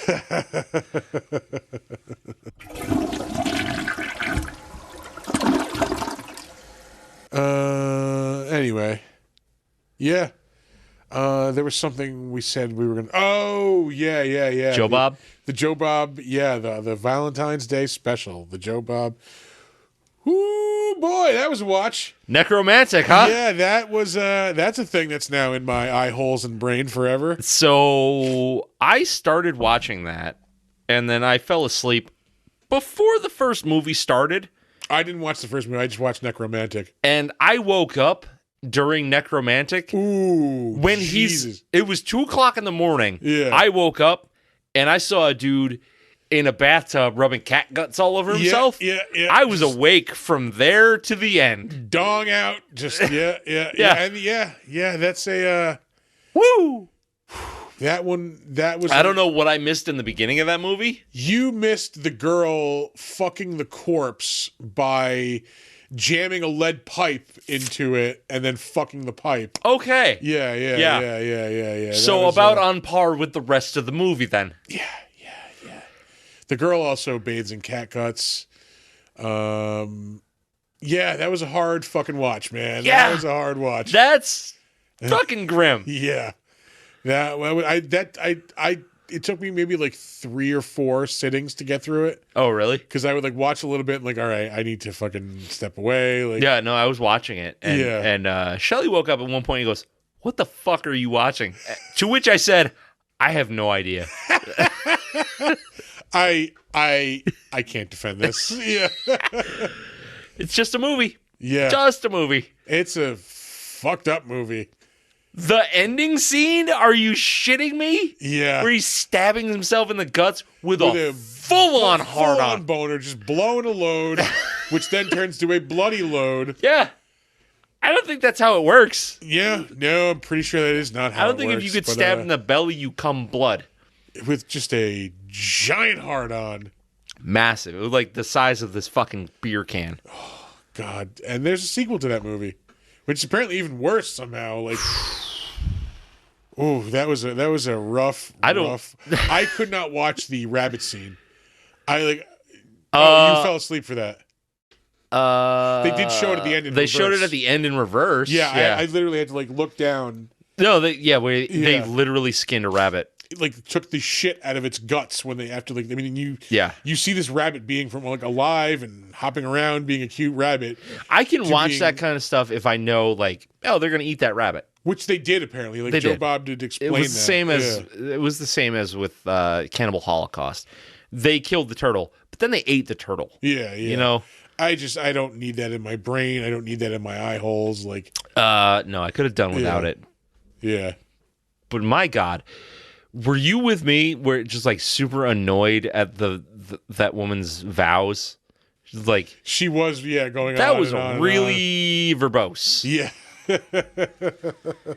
he was like, couple of sentences, get his point short, across, sweet, get right to it. Yeah, whoo! I don't need your therapy session. Yeah, here. Let's reel it in a little bit. Like, come on. Maybe run that vow like through some edits, you know? Yeah, a couple. Maybe have somebody else look at it. You know what I mean?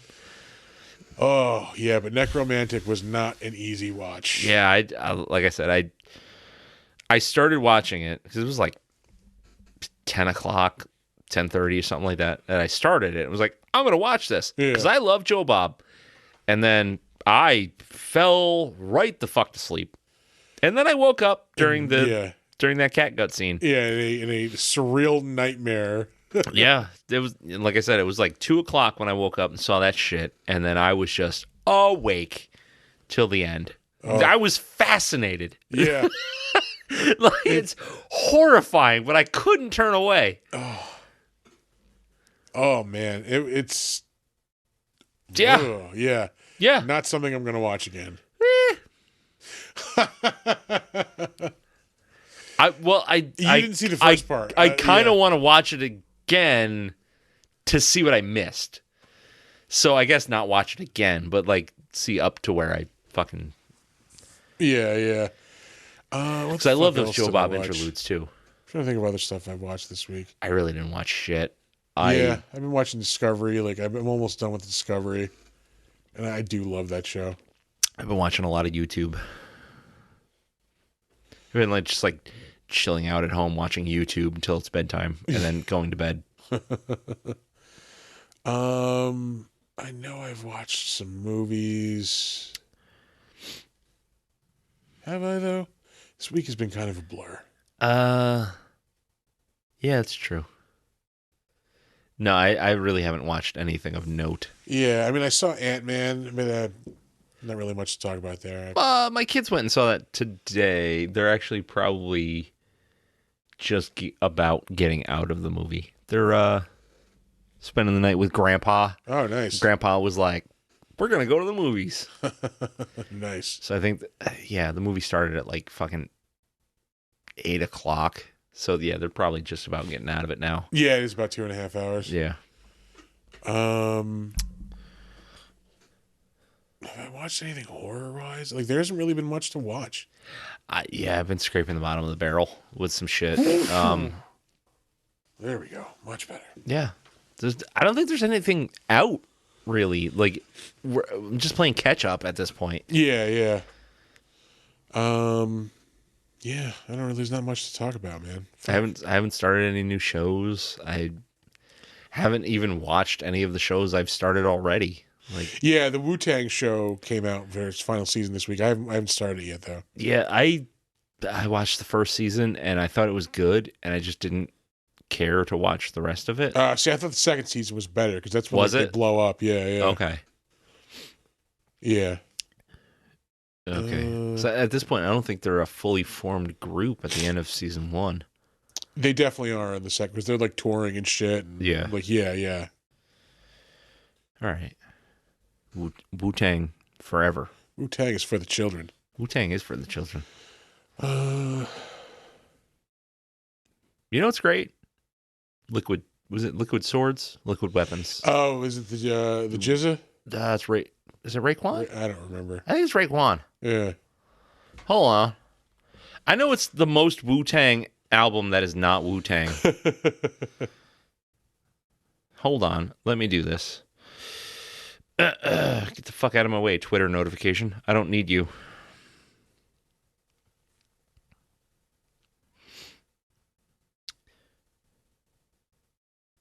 Oh, that is the Jizza. All right. I think it was Raekwon. I don't know, man. Fucking street cred over here. Yeah, it's fine. The Jizza, the genius. The RZA, the Jizza. Inspector Deck. Introducing the ghost face killer. Oh, fuck. We're playing some Wu-Tang. Thriller in Manila. Wu-Tang's awesome. I love it. Yeah. Yeah. Yeah. You can't deny Wu-Tang. It's just it's eternal. Wu-Tang is forever. That's right. That might be a good place to wrap it up then. I think so. I think we're really forcing it now. Yeah. Every podcast should end with Wu-Tang is forever. Yeah.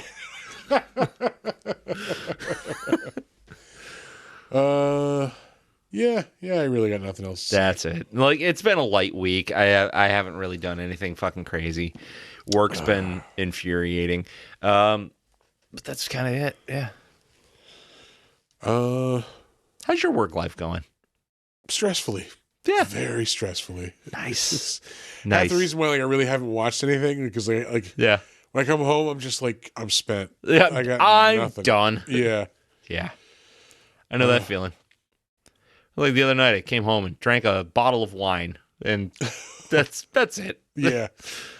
I was this close to going to the Heritage at about 12:30 on Thursday night. I had to work Friday. Woof. Yeah. I was coming home from Ant-Man, Yeah. and it was like 12:30, and I'm like, It's right there. I probably would have gone if not for the fact that it was packed. Like, literally, Of course it was. not a single parking space open in the parking lot. Packed. It should never be. Especially on a Thursday night at 12:30. What the fuck? Oh, shout out to the Heritage for always being just despicable. And awesome. Awesomely despicable. We love you so much. Yeah. Anyway. All right.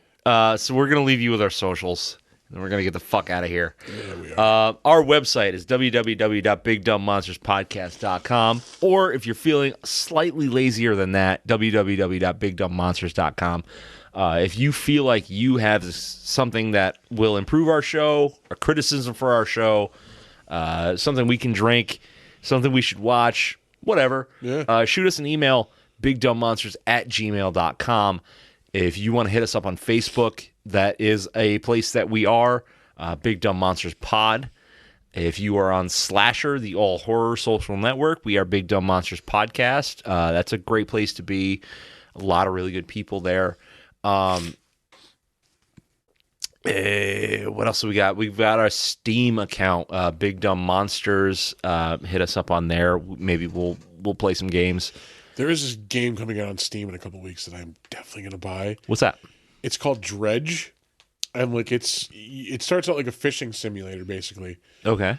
But like you end up like catching these like horrific like fucking Lovecraft monsters every now and again, and like that sounds amazing. Yeah, like you start like taking your boat out at night, and like you start like seeing like these tentacle fucking like creatures and shit. And, like, yeah. So I'm definitely checking this out. Like that sounds badass. Yeah.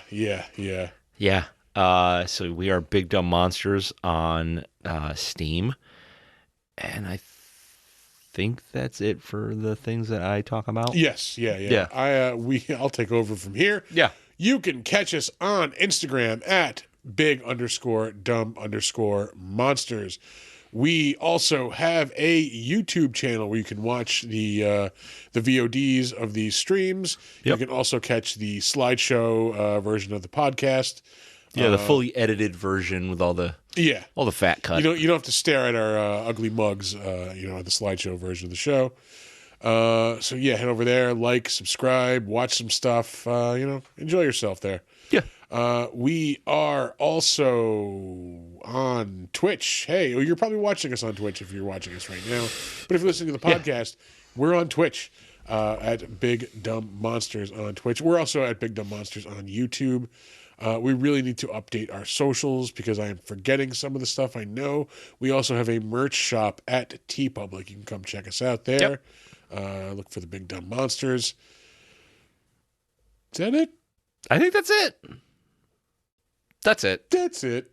That's it. That's it. That's it. Yeah. So, as we normally do, unless we forget, we're going to leave you with our weekly words of wisdom.